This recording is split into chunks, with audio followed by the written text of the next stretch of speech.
መጽሐፈ ኢያሱ መግቢያ አሰያየሙና መሪ ሐሳቡ። መጽሐፈ ኢያሱ ተስፋይቱን ምድር በውጊያ ስለመውረስና ለእግዚአብሔር ሕዝብ ስለተገባው ቃል መፈጸም የሚተርክ ነው። በግብፅ ብዙ ዓመት በባርነት ከቆዩና በምድረ በዳ 40 ዓመት ከተንከራተቱ በኋላ ለአባቶቻቸው በተገባው ቃል መሠረት እስራኤላውያን ወደ ተስፋይቱ ምድር ገብተዋል። ዘመኑን ሁሉ በመጻተኝነት የኖረው አብርሃም ወደዚያ የተላከበትን ምድር አልወረሰም። የእርሱ ልጆች ግን የእግዚአብሔርን ኪዳን ለእነርሱም ሆኖ ከነዓንን በሙሉ ወረሱ። ዘፍጥረት ምዕራፍ 15 ቁጥር 13፣ 16፣ 18 እና ምዕራፍ 17 ቁጥር 8ን ይመልከቱ። ኢያሱም ይህንን ተስፋ እውን ለማድረግ የታደለ ሆነ። መጽሐፈ ኢያሱ ኦሪት ዘዳግም ከቆመበት በመቀጠል የእስራኤል ነገዶች ከዮርዳኖስ ወንዝ በስተ ምስራቅ እንደሰፈሩ ይናገራል። ትረካውንም የሚጀምረው እስራኤላውያን ወደፊት እንዲሄዱና ወንዙን በደረቅ ምድር እንዲሻገሩ እግዚአብሔር በሚሰጣቸው ትእዛዝ ነው። በመቀጠልም በመካከለኛው በደቡባዊና በሰሜናዊ የከነዓን ምድር ድል ስለመቀዳጀታቸውና ደጋውንና ቆላውን ምድር ሁሉ ስለመቆጣጠራቸው፣ የእስራኤል ነገዶች ርስት ስለመከፋፈላቸውና ኢያሱ ለሕዝቡ ያደረገውን የመጨረሻ ንግግር በማውሳት ያጠቃልላል። ስለዚህም የመጽሐፉ መሪ ሐሳብ የእስራኤል ሕዝብ በተስፋይቱ ምድር መተከሉ ነው። ኢያሱ ቀድሞ ይጠራበት የነበረው ስም አውሴ ሲሆን ዘኍልቍ ምዕራፍ 13 ቁጥር 8 እና 16 ትርጉሙም ድነት ማለት ነው። ኋላ ግን ሙሴ ስሙን ወደ ኢያሱ አለው። ይህም እግዚአብሔር ያድናል ወይም እግዚአብሔር ድልን ይሰጣል ማለት ነው። ይህ ስም በግሪክ ቋንቋ ኢየሱስ ይባላል። ለማርያም የበኩር ልጅም የተሰጠ ስም ይኸው ሲሆን የማቴዎስ ወንጌል ምዕራፍ 1 ቁጥር 21 ከስሞች ሁሉ በላይ የሚወደድ ስም ሆኗል። በዕብራይስጡ መጽሐፍ ቅዱስ የመጽሐፍ ኢያሱ አቀማመጥ ቀደምት ነቢያት በተባለው ክፍል የመጀመሪያው መጽሐፍ ነው። ይህም ክፍል መጽሐፉ መሳፍንትን፣ መጽሐፈ ሳሙኤል አንደኛና ሁለተኛ እንዲሁም መጽሐፈ ነገሥት አንደኛና ሁለተኛ ያካተተ ነው። እዚህም ስለ እስራኤል መንግሥት ከሙሴ ጊዜ ጀምሮ እስከ ይሁዳ ውድቀት 586 ዓመተ ቅድመ ክርስቶስ ያለውን ታሪክ በመዘገብ ብቻ አያበቁም። እግዚአብሔር ከእስራኤል ጋር የገባውን ቃል ኪዳን በማመልከት እንዴት በኢያሱ በመሳፍንትና በሳሙኤልና በዳዊት አማካይነት ቃሉን እንደፈጸመና እንደጠበቀ ከማስረዳታቸውም በላይ የእስራኤልን አመፀኝነት እንዴት እንደማረና እንደቀጣ ያሳያል። በመጽሐፈ ኢያሱ ውስጥም ተዋግቶ ድል ያደረገና ለአባቶቻቸው የማለውንም ምድር ለእስራኤላውያን የሰጣቸው እግዚአብሔር። ምዕራፍ 21 ቁጥር 43 ጸሐፊውና የተጻፈበት ጊዜ። አንዳንድ የመጽሐፍ ቅዱስ ሊቃውንት መጽሐፈ ኢያሱ ከነገሥታት ዘመን በኋላ እንደተጻፈ ይገምታሉ። ይኸውም መጽሐፉ የተጻፈው የመጽሐፉ ታሪክ ከተፈጸመ ከ8 ዓመት በኋላ ነው ማለታቸው ነው። ይሁን እንጂ ከዚህ ግምት ገሸሽ የሚያስደርግና ከዚያም እጅግ ቀደም ብሎ እንደተጻፈ የሚያሳምን ብዙ ነጥብ አለ። ታልሙድ በተባለው የአይሁድ ትውፊት መጽሐፍ ስለ ሞትና ስለ ቀብሩ ከሚያወራው ክፍል በስተቀር ይህንን መጽሐፍ የጻፈው ኢያሱ ራሱ እንደሆነ ይናገራል። የተጠቀሰውንም መደምደሚያ የጻፈለት የአሮን ልጅ አልዓዛር እንደሆነ ይታመናል። በመጽሐፉ ውስጥ 2 ቦታ እንደተጠቀሰው መጽሐፍ በኢያሱ ትእዛዝ ወይም በራሱ በኢያሱ እንደተጻፈ ተገልጿል። በምዕራፍ 18 ቁጥር 8 ላይ ኢያሱ አንዳንድ ዘገባ እንዲጽፍ ማዘዙን የሚገልጽ ታሪክ ሲኖር፣ በመጽሐፉ መጨረሻ ምዕራፍ 24 ቁጥር 5 ላይ ደግሞ ኢያሱ ሥርዓትንና ፍርድን አደረገላቸው የሚል ስለላ ኢያሱ ራሱ የጻፈው ክፍል እንዳለ ያመለክታል። በምዕራፍ 5 ቁጥር 1 እና 6 ላይ የተዘገበው ታሪክ ደግሞ ጸሐፊው ራሱ በድርጊቱ ውስጥ ተሳታፊ እንደነበረ የሚገልጹ ቃላት አሉት። በተጨማሪም ጸሐፊው ስለ ድርጊቶች ያለው አስተውሎት እጅግ ትክክለኛ ነው። የአንዳንድ ከተሞችን የቀድሞ ስም በትክክለኛነት ጠቅሶ ይገኛል። ኢየሩሳሌም የኢያቡስ ከተማ ምዕራፍ 15 ቁጥር 8፣ ምዕራፍ 18 ቁጥር 16 እና 28፣ ኬብሮን፣ ቅሪያት አርባቅ ምዕራፍ 14 ቁጥር 15፣ ምዕራፍ 15 ቁጥር 54፣ ምዕራፍ 20 ቁጥር 7፣ ምዕራፍ 21 ቁጥር 11፣ ሲዶን፣ ታላቂቱ ሲዶን ምዕራፍ 11 ቁጥር 8፣ ምዕራፍ 19 ቁጥር 28 በማለት አቅርቧል። ቂሮስ በኢያሱ ዘመን ገና የምትታወቅ ወደብ ስላልነበረች ከቶ አልተጠቀሰችም። አንዳንድ ሁነቶች የኢያሱን የሕይወት ዘመን ቢጠቁሙም አንዳንዶቹ ከኢያሱ ሕይወት ዘመን በኋላ የተከሰቱ እንደሆኑ የሚያመለክቱ ሐሳቦችም አሉ። ለምሳሌ በኤሎን ሸለቆ ላይ ፀሐይ ስለመቆሟ ድጋፍ ከሌላ ምንጭ ከያሻር መጽሐፍ ምዕራፍ 10 ቁጥር 13 ተጠቅሷል። ታምሩንም በዓይኑ ያየ እንደ ኢያሱ ያለ ሰው እንዲህ ይጽፋል ማለት ያዳግታል። በሌላ በኩል ጸሐፊው እስከ ዛሬ ድረስ የሚል ሐረግ 12 ጊዜ ተጠቅሞ ይገኛል። ስለዚህም እስራኤል ገና በነገሥታት መስተዳደር ከጀመረችበት ጊዜ አንስቶ መጽሐፍ በግርድፍ መልአኩ ቢሆንም እንደነበር መገመቱ የሚያሴር ነው። አንዳንዶች ሳሙኤል በማሳሰቡና መልክ በማስያዙ ውስጥ ድርሻ ይኖረዋል የሚሉ አሉ። ይሁን እንጂ የመጽሐፉ የመጨረሻ ትክክለኛ ጸሐፊ ወይም አርታኢ እገሌ ነው ለማለት አያስደፍርም። የኢያሱ ሕይወት በደስታ በለውጥ በስኬትና በክብር የተሞላ መልክ ነበረው። በእግዚአብሔር ላይ ባለው ጥብቅ እምነትና የእግዚአብሔር መንፈስ ያለበት ሰው ዘኍልቍ ምዕራፍ 27 ቁጥር 18 በመባል የታወቀ ነበር። በወጣትነት ዕድሜው የግብፅን ባርነት የቀመሰ እግዚአብሔር ከዚያ ባርነት ነፃ ሲያወጣቸው ያረገውን ታላቅ ታምራትና ከግብፃውያንም ለማምለጥ በወጡ ጊዜ ቀይ ባህር ሲከፈል ያየ ሰው ነበር። ከአሜሪካውያን ጋር በተደረገው ጦርነት የእስራኤልን ሰራዊት የመራና የዘጸአት ምዕራፍ 17 ቁጥር 8-13 ከሙሴ ጋር በቅርብ ሆኖ የእግዚአብሔርን ድምፅ መስማትን የተለማመደ ሰው ነበር።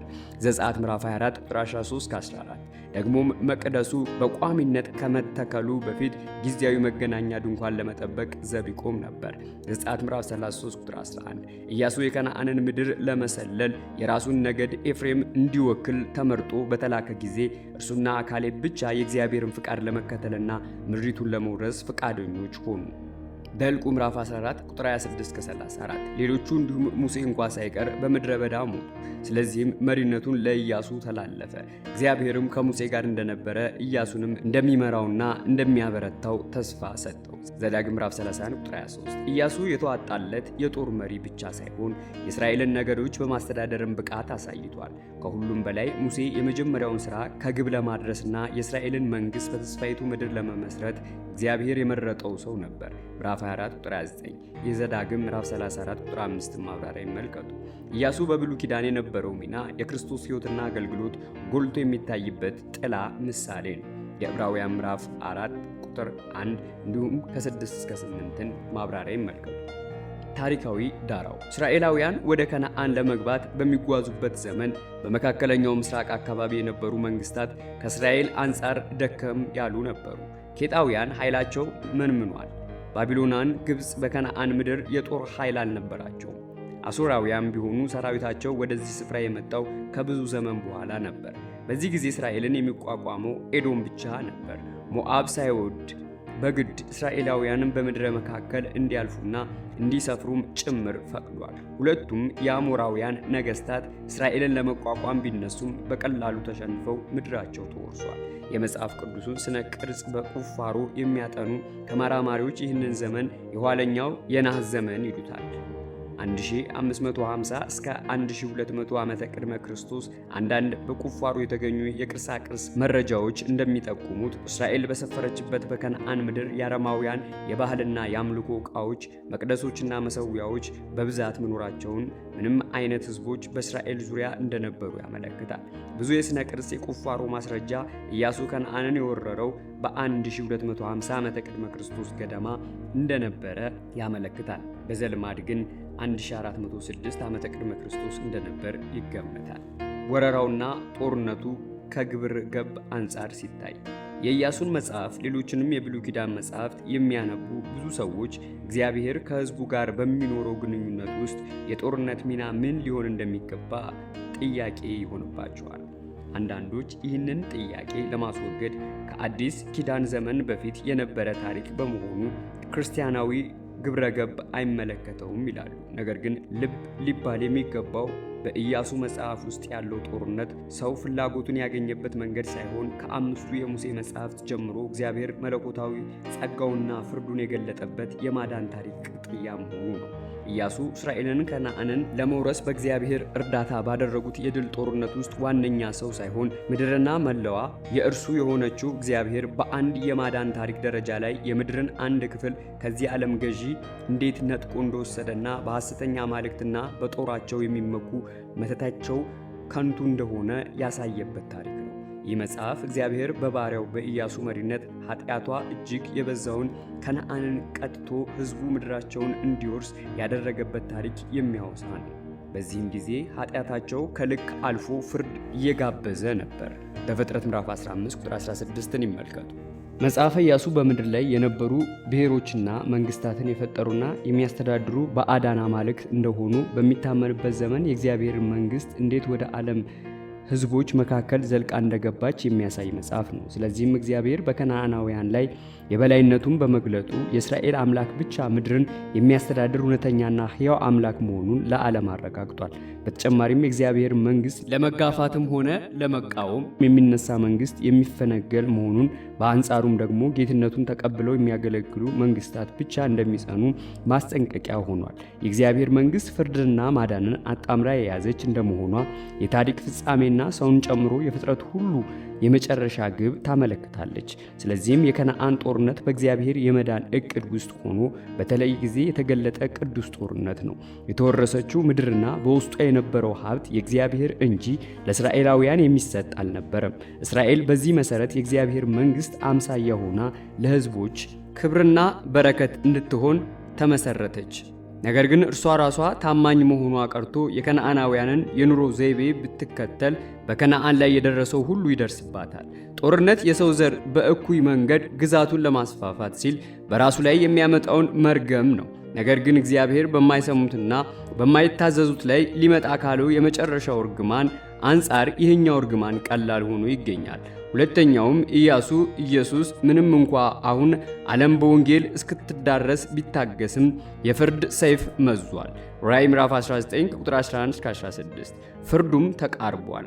አስተዋጽኦ አንደኛ ወደ ተስፋይቱ ምድር መግባት ምዕራፍ 1 ቁጥር 1 እስከ ምዕራፍ 5 ቁጥር 12 ሀ ለመውረር የተሰጠ መመሪያ ምዕራፍ 1 ለኢያሪኮን መሰለል ምዕራፍ 2 አመሩሃ የዮርዳኖስን ወንዝ መሻገር ከምዕራፍ 3 እስከ 4 በጌልጌላ መቀደስ ምዕራፍ 5 ቁጥር 1 እስከ 12 ሁለተኛ የተስፋይቱን ምድር መውረስ ምዕራፍ 5 ቁጥር 13 እስከ ምዕራፍ 12 ቁጥር 24 ሀ የመጀመሪያዎቹ ጦርነቶች ምዕራፍ 5 ቁጥር 13 እስከ ምዕራፍ 8 ቁጥር 3 አንደኛ በኢያሪኮ የተገኘው ድል ምዕራፍ 5 ቁጥር 13 እስከ ምዕራፍ 6 ቁጥር 27 ሁለተኛ በአካን ኃጢአት ምክንያት በጋይ ያጋጠመው ሽንፈት ምዕራፍ 7 ሶስተኛ በጋይ የተገኘው ድል ምዕራፍ 8 ከቁጥር 1 እስከ 29 አራተኛ በሴኬም የኪዳኑ መታደስ ምዕራፍ 8 ከቁጥር 30 እስከ 35 በደቡብ የነበረው ዘመቻ ምዕራፍ 9 እስከ 10 አንደኛ ከገባኦን ሰዎች ጋር የተደረገ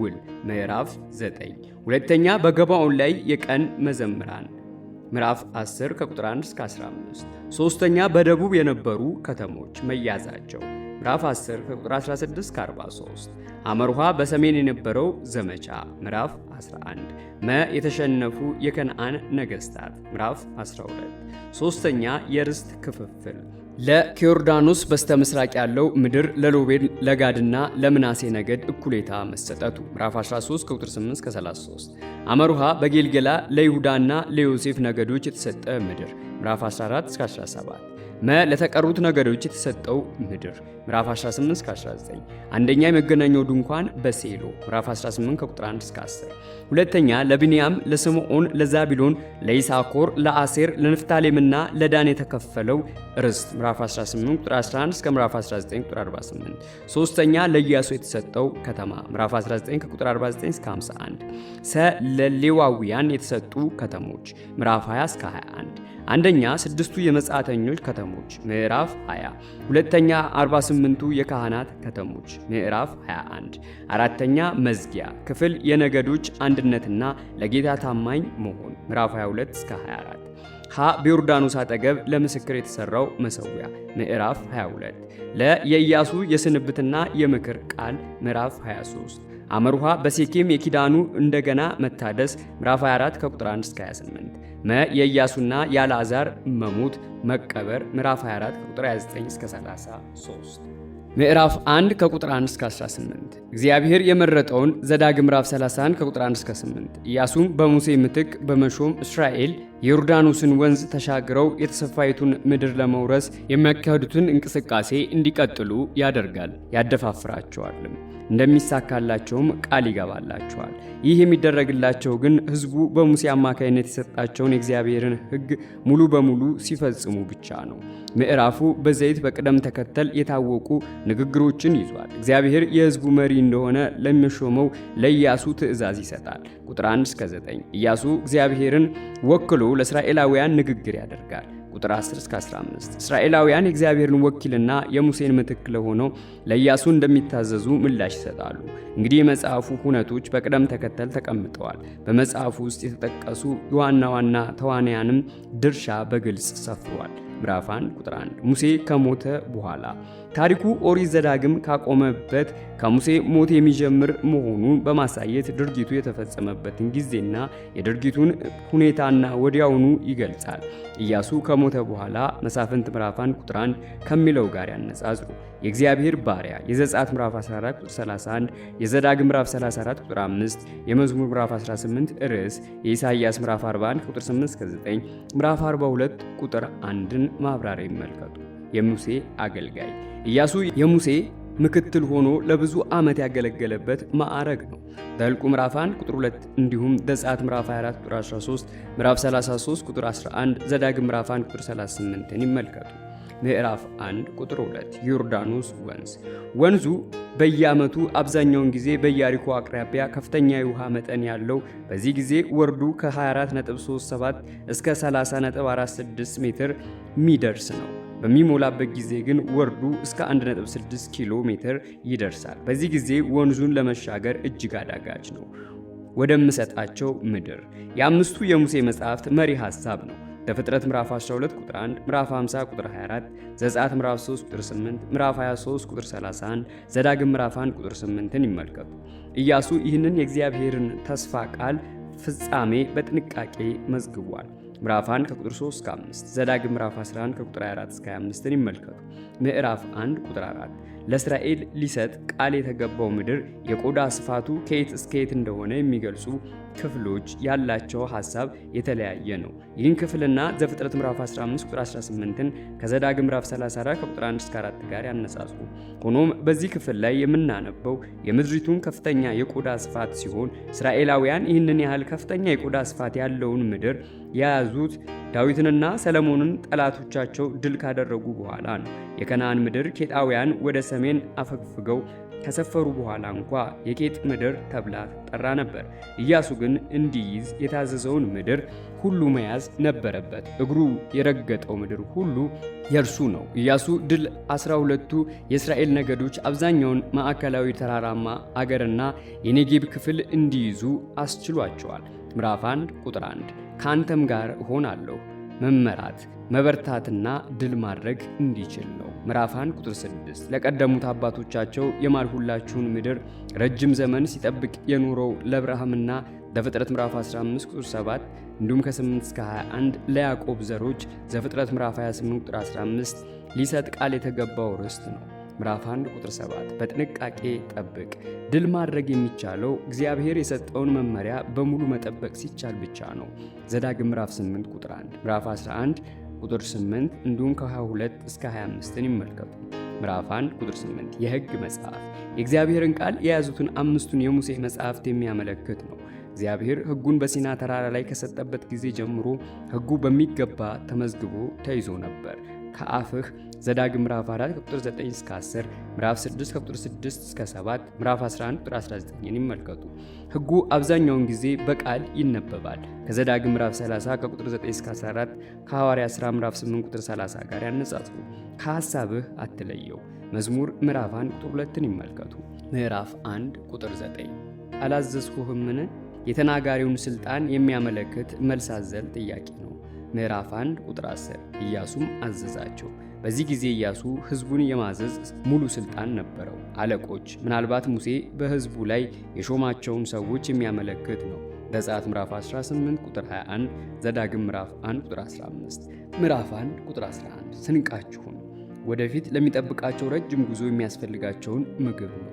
ምዕራፍ 1 ቁጥር 12-15 ከዮርዳኖስ ወንዝ ማዶ የሚገኙት ሁለቱ ነገሥታት ከሞዓብ ምድር በስተሰሜን እንዲሁም ከዮርዳኖስ ወንዝ በስተምስራቅ የሚገኘው ምድር በወታደራዊ ድል ተያዘ። በዚያም ለመቅረብ የተጠቁት የሮቤልና የጋድ እንዲሁም የምናሴ እኩሌታ ነገዶች ተዋጊ ጦረኞቻቸውን እንዲልኩና ከነዓንን ለመያዝም በሚደረገው ጦርነት ላይ እንዲካፈሉ ሙሴ አዟቸው ነበር። ዘኍልቍ ምዕራፍ 21 ከቁጥር 21 እስከ 35፣ ምዕራፍ 32 ከቁጥር 2 እስከ 27።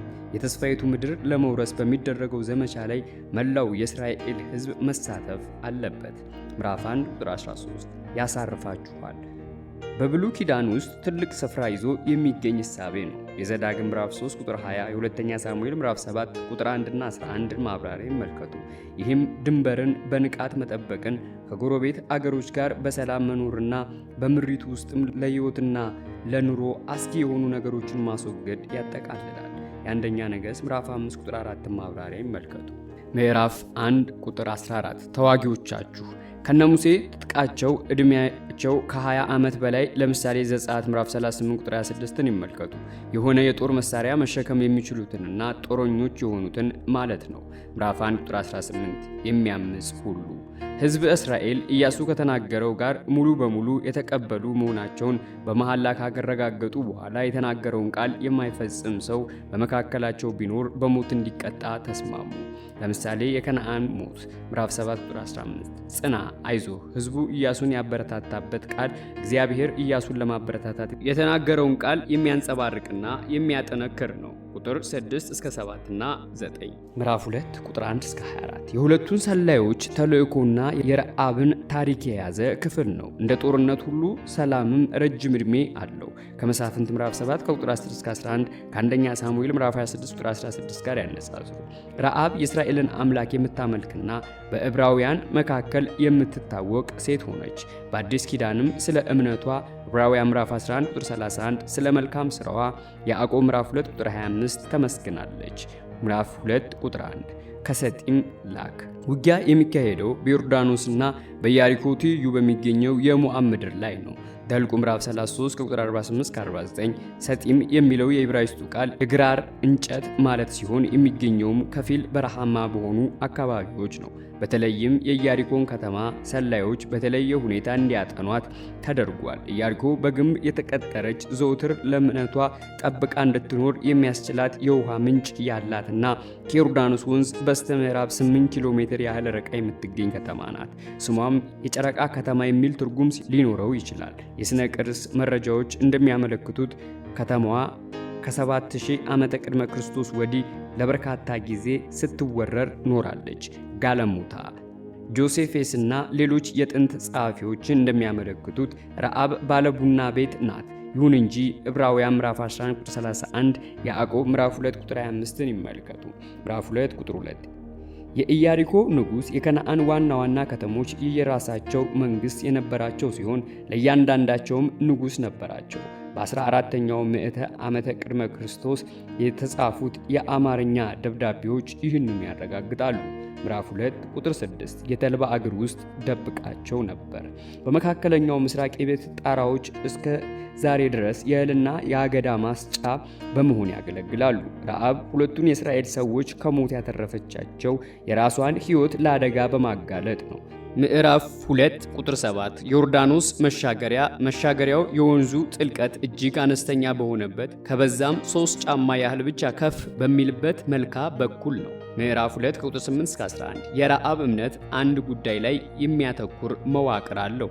ሀ አውቃለሁ፣ ለ በዚች ሀገር የምኖረው ታላቅ ፍርሃት ያሳድራችሁብን፣ አመርሃ ሰምተናል፣ ለለ ልባችን ቀለጠ፣ ሃሃ እግዚአብሔር አምላካችሁ አምላክ ነውና። የረዓብ እምነት ውጫዊ ሁኔታ ይገልጻል።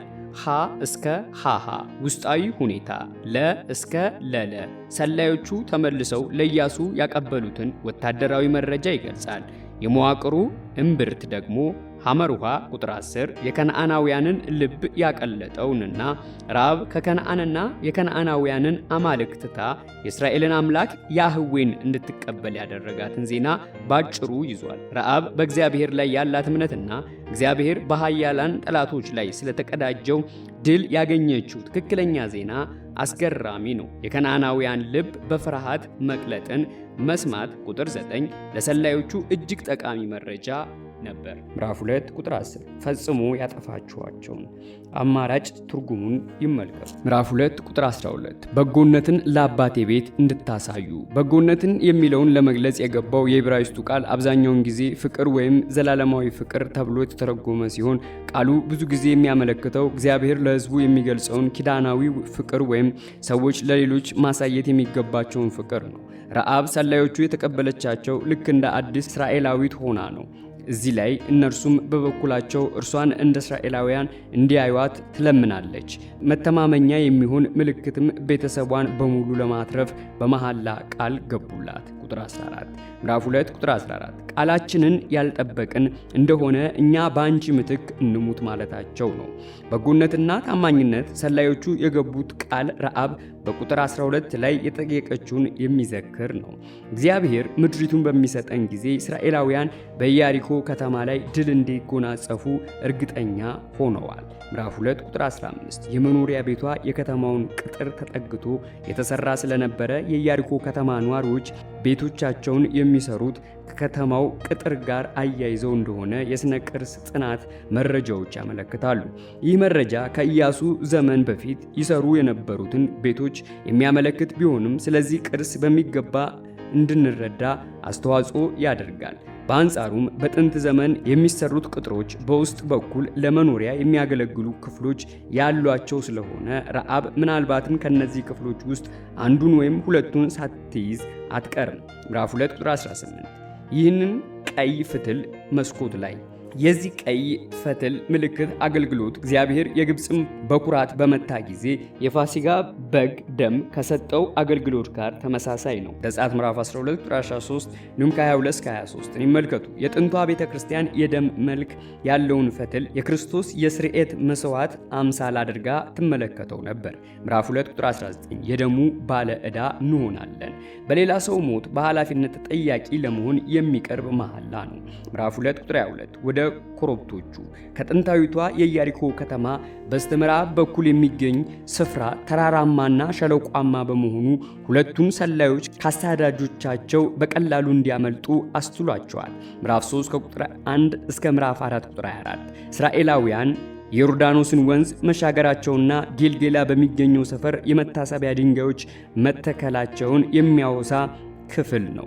ይህ ክፍል እስራኤላውያን ወደ ተስፋይቱ ምድር ለመግባት የዮርዳኖስን ወንዝ መሻገራቸውን ስለሚጠቅስና ከግብፅ ወጥተውም ቀይ ባህርን ሲሻገሩ በባህሩ ላይ ከተፈጸመው ተአምር ጋር ስለሚነጻጸር ዘጸአት ምዕራፍ 14 ቁጥር 15 የታሪኩን ታላቅነት አጉልቶ ማሳየት ተገቢ ነው።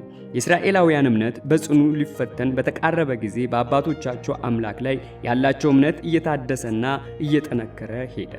በአንጻሩ ከነዓናውያን በታላቅ ፍርሃት እየተዋጡ መጡ። ምዕራፍ 5 ቁጥር 1 የዚህ ታሪክ ጸሐፊ ልዩ የአጻጻፍ ስልት በመጠቀም የእስራኤልን የዮርዳኖስን ወንዝ እንዴት እንደተሻገሩ የሚገልጽ ትረካ ከደመደመ በኋላ ምዕራፍ 3 በተፈጸመው ሁነት ውስጥ ወዳሉት ነጥቦች በመመለስ በርካታ ዝርዝር ሐሳቦችን ያቀርባል። እነዚህም ዝርዝር ሐሳቦች ከዚህ የሚከተሉት ናቸው። ስለ መታሰቢያ ድንጋዮች ምዕራፍ 4 ቁጥር 1 እስከ 9፣ መላው እስራኤል ዮርዳኖስን ስለመሻገሩ ምዕራፍ 4 ቁጥር 10 እስከ 14፣ እስራኤላውያን ከተሻገሩ በኋላ ወንዙን እንደቀድሞ መውረድ ስለመቀጠሉ ምዕራፍ 4 ቁጥር 15 እስከ 18፣ ምዕራፍ 4 በመጨረሻም አንቀጽ ቁጥር 19 እስከ 24 በምዕራፍ 3 ቁጥር 17 ላይ የተነገረውን ታሪክ መነሻ አድርጎ እስራኤላውያን በጌልጌላ መስፈራቸውንና የመታሰቢያ ድንጋይ ማቆማቸውን በማውሳት ይደመድማል። ምዕራፍ 3 ቁጥር 3 የቃል ኪዳን ታቦት በመገናኛው ድንኳን ከሚገኙት ሁሉ እጅግ የተቀደሰ ነው። ዘጸአት ምዕራፍ 25 ቁጥር 10 እስከ 22ን ይመልከቱ። ታቦቱ የእግዚአብሔርን ዙፋን የሚያመለክት በመሆኑ ሕዝቡን ወደ ዕረፍት ምድር እየመራቸው ሳለ እግዚአብሔር ራሱ ከነርሱ ፊት በመሆን ወደ ዮርዳኖስ ገባ። ዘኍልቍ ምዕራፍ 10 ከቁጥር 33 እስከ 36ን ይመልከቱ። ምዕራፍ 3 ቁጥር 4 የ2000 ክንድ ያህል ርቀት እስራኤላውያን በካህናቱና በታቦቱ መሪነት በሰልፍ ይጓዙ እንደነበር ያመለክታል። ታቦቱን በተሸከሙት ካህናት በሕዝቡ መካከል የተወሰነ ርቀት እንዲኖር የተደረገው የእግዚአብሔር ሀልዎት መገኛ ምሳሌ ለሆነው ለተቀደሰው ታቦት ክብር መስጠት አስፈላጊ መሆኑን ለማሳየት ነው። ምዕራፍ 3 ቁጥር 5 ራሳችሁን ቀድሱ። እስራኤላውያን በሲና ተራራ ላይ በእግዚአብሔር ፊት ከመቅረባቸው በፊት አስቀድሞ ራሳቸውን ሲቀድሱ ልብሳቸውንና ሰውነታቸውን በሙሉ መታጠብ ነበረባቸው። ከዚህም በተጨማሪ ከግብረ ሥጋ ግንኙነት መቆጠብ አለባቸው። ዘጸአት ምዕራፍ 18 ቁጥር 10 እንዲሁም ከ14 እስከ 15 ይመልከቱ። ምዕራፍ 3 ቁጥር 7 አንተን ከፍ ከፍ ማድረጌን ጀምራለሁ። እግዚአብሔር በዮርዳኖስ ወንዝ ላይ ታላቅ ኃይሉን የገለጠው የኢያሱን አመራር እስራኤላውያን እንዲቀበሉት ለማድረግ ነው። ቀይ ባህር ለሁለት በተከፈለ ጊዜ ከታየው ተአምር ጋር ተመሳሳይ የሆነ ተአምር እዚህም ላይ የተፈጸመው እንደ ሙሴ ሁሉ ኢያሱም የእግዚአብሔርን አገልጋይ መሆኑን ለማረጋገጥ ነው። ምዕራፍ 3 ቁጥር 10 የምታውቁት በዚህ ነው። እግዚአብሔር የእስራኤልን ሕዝብ የዮርዳኖስን ወንዝ እንዲሻገር የሚያደርግበት መንገድ ብቸኛውና እውነተኛው አምላክ ከእስራኤል ጋር እንደሆነና ከነዓናውያንን ከምድሪቱ እንዲነቃቅል ያረጋግጣል። እዚህ ላይ ሁለት ወሳኝ ጥያቄዎች ይነሳሉ። አንደኛ፣ ኃያልና እውነተኛ የሆነው አምላክ ማን ነው? የእስራኤል አምላክ ወይስ ከነዓናውያን የሚያመልኩት በዓል? የባህር አምላክ ድል ነስቶ የአማልክቱን ሁሉ ንጉሥ ለመሆን በቅቷል ብለው የሚታመኑበት እግዚአብሔር እጅግ የሞላው የዮርዳኖስ ወንዝ ለሁለት ከፍሎ ሕዝቡን እንዲሻገሩ በማድረግ በውሆቹ ላይ ጌታ መሆኑን በቀይ ባህር በጥፋት ውሃና በፍጥረት ጊዜ እንዳደረገው እና በዓለም ላይ የገዛ ራሱን ሥርዓት መመስረት እንደሚችል አሳየ። አንደኛ ነገሥት ምዕራፍ 20 ቁጥር 23፣ ሁለተኛ ነገሥት ምዕራፍ 18 ከቁጥር 32 እስከ 35 ይመልከቱ። ሁለተኛ፣ ምድሪቱ የማን ናት? የጌታ ወይስ የከነዓናውያን? መሳፍንት ምዕራፍ 11 ቁጥር 27 ይመልከቱ። እግዚአብሔር በሰራዊቱ ፊት የዮርዳኖስን ወንዝ ለሁለት ከፍሎ በማለፍ ምድሪቱ ለእርሱ እንደምትገባ አረጋገጠ። ከነዓናውያን፣ ኢያቡሳውያን የዘፍጥረት ምዕራፍ 9 ቁጥር 25፣ ምዕራፍ 10 ቁጥር 6፣ ምዕራፍ 15 ቁጥር 16፣ ምዕራፍ 13 ቁጥር 7፣ ምዕራፍ 15 ቁጥር 16፣ ምዕራፍ 23 ቁጥር 3፣ ዘጸአት ምዕራፍ 3 ቁጥር 8፣ የመሳፍንት ምዕራፍ 3 ቁጥር 3፣ ምዕራፍ 6 ቁጥር 10 ማብራሪያ ይመልከቱ። ምዕራፍ 3 ቁጥር 12 ሰው ምረጡ። የመታሰቢያ ድንጋይ እንዲያቆሙ እግዚአብሔር የሰጣቸውን ትእዛዝ ኢያሱ ከወዲሁ የተረዳው ይመስላል። ምዕራፍ 4 ከቁጥር 2 እስከ 3 ይመልከቱ። ምዕራፍ 3 ቁጥር 13 ይቋረጣል። ወንዙ መውረዱን ያቆማል ለማለት ነው። እንደ ክምርም ሆኖ ይቆማል። ክምር የሚለውን ለመግለጽ የገባው የዕብራይስጡ ቃል እዚህና ቁጥር 16 ላይ እንዲሁም ሙሴና የእስራኤል ሕዝብ ቀይ ባህርን ከተሻገሩ በኋላ በዘመሩት መዝሙር ውስጥ ዘጸአት ምዕራፍ 15 ቁጥር 8፣ መዝሙር ምዕራፍ 78 ቁጥር 13 ይገኛል። ምዕራፍ 3 ቁጥር 15 ሞልቶ ነበር። ወንዙ ሊሞላ የቻለው በጸደይ ወራት ከዘነበው ዝናብና ከአርሞኒየም ተራራ ላይ እንደቀለጠ ከሚወርደው የበረዶ ውሃ የተነሳ ነው። መከር የሚሰበሰበው በሚያዝያና በግንቦት ወራት ነው። ምዕራፍ 3 ቁጥር 17 ታቦት የተሸከሙ ካህናት በዮርዳኖስ ወንዝ መካከል በደረቁ ምድር ላይ ቀጥ ብለው ቆመው ነበር። እስራኤላውያን በሙሉ እስኪሻገሩ ድረስ እግዚአብሔር ራሱ ባደገኛው ስፍራ ላይ መቆሙን ያመለክታል። ምዕራፍ 4 ቁጥር 3 ዛሬ በምታድሩበት ቦታ ሕዝቡ በሙሉ ዮርዳኖስን የተሻገረው በአንድ ቀን መሆኑን ያመለክታል። ምዕራፍ 4 ቁጥር 6 እነዚህ ድንጋዮች ምንድን ናቸው? የመታሰቢያ ድንጋዮች የሚቆሙት ወደፊት የሚነሳው ትውልድ በዚያ ስፍራ ምን እንደተደረገ እንዲያስታውስ ነው። የድንጋይ ሐውልቶችን ለዚህ ዓላማ ማቆም በወቅቱ የተለመደ ተግባር ነበር። ምዕራፍ 24 ቁጥር 26 አንደኛ ሳሙኤል ምዕራፍ 7 ቁጥር 12 ምዕራፍ 4 ቁጥር 9 ኢያሱ 12 ድንጋዮች አቆመ። እያንዳንዱ ነገድ ለሐውልቱ መስሪያ የሚሆን ድንጋይ ከወንዙ ዳር በመልቀም በጊልጊላ ወደሚገኘው አዲሱ ሰፈር አመጣ። ኢያሱም ሐውልቱን በዚያ አቆመ። አንዳንድ ትርጉሞች ኢያሱ ሁለተኛ ሐውልት በወንዙ መካከል አቆመ ይላሉ። አማራጭ ትርጉሙን ይመልከቱ። ምዕራፍ 4 ቁጥር 13 40,000 ያህል። ይህ አሃዝ በዘኍልቍ ምዕራፍ 26 ላይ ከተጠቀሱት ከሮቤል ከጋድና ከምናሴ እኩሌታ ሰዎች አሃዝ ጋር ሲነጻጸር አነስተኛ ይመስላል። ከየነገዱ የተወጣጣውን ሰራዊት የሚወክሉ ሊሆኑ ይችላሉ። ምክንያቱም ከዮርዳኖስ ማዶ የሚገኙን ሰዎች ያለ ጠባቂ መተው አግባብ አይደለም። በምዕራፍ 22 ቁጥር 8 ላይ ወንድሞች ከተባሉት ከዘኍልቍ ምዕራፍ 32 ቁጥር 17 ጋር ያነጻጽሩ። ምዕራፍ 4 ቁጥር 19 የመጀመሪያው ወር በገባ በ10ኛው ቀን የፋሲካ በግ የሚመረጠው በዚህ ዕለት ነው። ዘጸአት ምዕራፍ 12 ቁጥር 3 ጌልጌላ አብዛኛውን ጊዜ ከኢያሪኮ 3 ኪሎ ሜትር ተኩል ርቃ ከምትገኘው ከቂርቤት ኤል ማፋር ጋር አንድ ተደርጋ ትወሰዳለች። ምዕራፍ 4 ቁጥር 23 እግዚአብሔር ዮርዳኖስን ወንዝ አደረቀው፣ ውሃው ተቋረጠ፣ እንደ ክምርም ቆመ፣ ወንዙ መውረዱን አቆመ። ምዕራፍ 3 ቁጥር 16 የሚሉትን በተጨማሪ በወንዙ ላይ የተደረጉትን ታምራት የሚገልጹ ናቸው። ምዕራፍ 4 ቁጥር 24 ሁሉ እንዲያውቅ ቀይ ባህር መሻገራቸውን እንዲሁም ሴዮንና አግን ድል ማድረጋቸው እንደሰሙ ሁሉ። ምዕራፍ 2 ቁጥር 10 እግዚአብሔር በእስራኤላውያን መካከል የገለጠውን ኃይል ታላቅ መሆኑን ከነዓናውያን ሁሉ ሰምተዋል። ምዕራፍ 5 ቁጥር 1 ይመልከቱ። እናንተም ዕብራይስጡ እነርሱም ተብሎ ሊተረጎም ይችላል፣ እግዚአብሔርን እንድትፈሩ ነው፣ በትእዛዙ መሠረት እንዲያመልኩትና እንዲያገለግሉት ነው። ምዕራፍ 5 ከቁጥር 1 እስከ 12 በሲና በተሰጠው ሕገ መሠረት 2 የኪዳን በዓላት እንደገና በጌልጌላ ተከብረዋል። እነዚህም በዓላት የግዝረትና የፋሲካ በዓላት ናቸው። ሁለቱም በዓላት የተስፋይቱን ምድር ለመውረስ ሕዝቡን የሚያዘጋጁ ናቸው። ምዕራፍ 5 ቁጥር 1 የአሞራውያን፣ የከነዓናውያን አብዛኛውን ጊዜ እነዚህ ሁለት ስሞች ተወራራሽ ሲሆኑ በምድሪቱ የሚኖሩ በርካታ ትናንሽ ሕዝቦች የሚጨምሩ ናቸው። አሞራውያን ማለት ዕብራውያን ማለት ሲሆን ከነዓናውያን የሚለው ደግሞ በሜዲትራኒያ ባህር ጠረፍ አካባቢ ይኖሩ የነበሩ ሕዝቦችን ያመለክታል። ይህ ቁጥር የዮርዳኖስ ወንዝ እንዴት ባለ ተአምር እንደደረቀና ይህም ነገር በከነዓናውያን ላይ ያስከተለውን ጫና የሚገልጽ በመሆኑ ወንዙን እንዴት እንደተሻገሩ የሚያወሳውን ታሪክ የሚያጠቃልል ሳይሆን አይቀርም። የምዕራፍ 3 ቁጥር 10ን ማብራሪያ ይመልከቱ። ምዕራፍ 5 ቁጥር 2 የባልጩት መቁረጫ። ከብረት የተሰሩ መቁረጫዎች። ከብረት የተሰሩ መቁረጫዎች በዚያን ዘመን የነበሩ ቢሆንም ዘመናዊ ሕክምና እንዳረጋገጠው በተለይ ከባልጩት የተሰሩ መቁረጫዎች ለቀዶ ሕክምና ብቁ መሳሪያዎች ነበሩ። እስራኤል ለውጊያ ከመውጣቷና የተስፋይቱንም ምድር ለመውረስ ከመሄዷ በፊት ለእግዚአብሔር አገልግሎት መለየት አለበት። ከዘጸአት ምዕራፍ 4 ከቁጥር 24 እስከ 26 ጋር ያነጻጽሩ። ግረዛቸው። ግዝረት እግዚአብሔርን ከማምለክ ጋር በተያያዘ መልኩ ማንኛውንም ወንድ የአብርሃም ልጅ እንዲሆን አድርጎታል። ዘፍጥረት ምዕራፍ 17 ቁጥር 10 እስከ 11 በፋሲካ በዓል ለመሳተፍም አስቀድሞ መገረዝ ያስፈልጋል። ዘጸአት ምዕራፍ 12 ቁጥር 48 ምዕራፍ 5 ቁጥር 3 በጊቤአ አሩሎት። አማራጭ ትርጉሙን ይመልከቱ። ምዕራፍ 5 ቁጥር 6 40 ዓመት ከግብፅ ከወጡበት ዕለት አንስቶ የዮርዳኖስ ወንዝ እስከ ተሻገሩበት ዕለት ድረስ ያለው ጊዜ ነው። ቃዴስ በርኔ ትተው ከሄዱ 38 ዓመት ብቻ ሆኗቸው ነበረ። ዘኍልቍ ምዕራፍ 14 ከቁጥር 20 እስከ 22፣ ዘዳግም ምዕራፍ 2 ቁጥር 14፣ ምዕራፍ 5 ቁጥር 9 የግብፅን ነውር። እዚህ ላይ ይህ ሐረግ እስራኤላውያን በግብፅ ምድር በባርነት ያሳለፉትን ሕይወት የሚያመለክት ቢመስልም በበለጠ የሚያተኩረው ግን እስራኤላውያን በበረሃ ወድቀው ቢቀሩ ኖሮ በእስራኤል አምላክና በእስራኤል ላይ ግብፃውያን የሚነዝሩትን ነቀፋ በማሳየት ላይ ነው። ዘጸአት ምዕራፍ 32 ቁጥር 12፣ ዘኍልቍ ምዕራፍ 14 ቁጥር 15፣ ዘዳግም ምዕራፍ 9 ቁጥር 28ን ይመልከቱ። አሁን ግን የበረሃው ጉዞ ተጠናቀቀ። እስራኤልም በግዝረት ሥርዓት ለእግዚአብሔር ተለይታና የእርሱ ልዩ ሕዝብ ሆኖ በሰላም ወደ ተስፋው ምድር ገባች። የግብፅ ውርደት ከላዋ ላይ ተንከባሎ ወደቀ። ምዕራፍ 5 ቁጥር 10 የፋሲካም በዓል።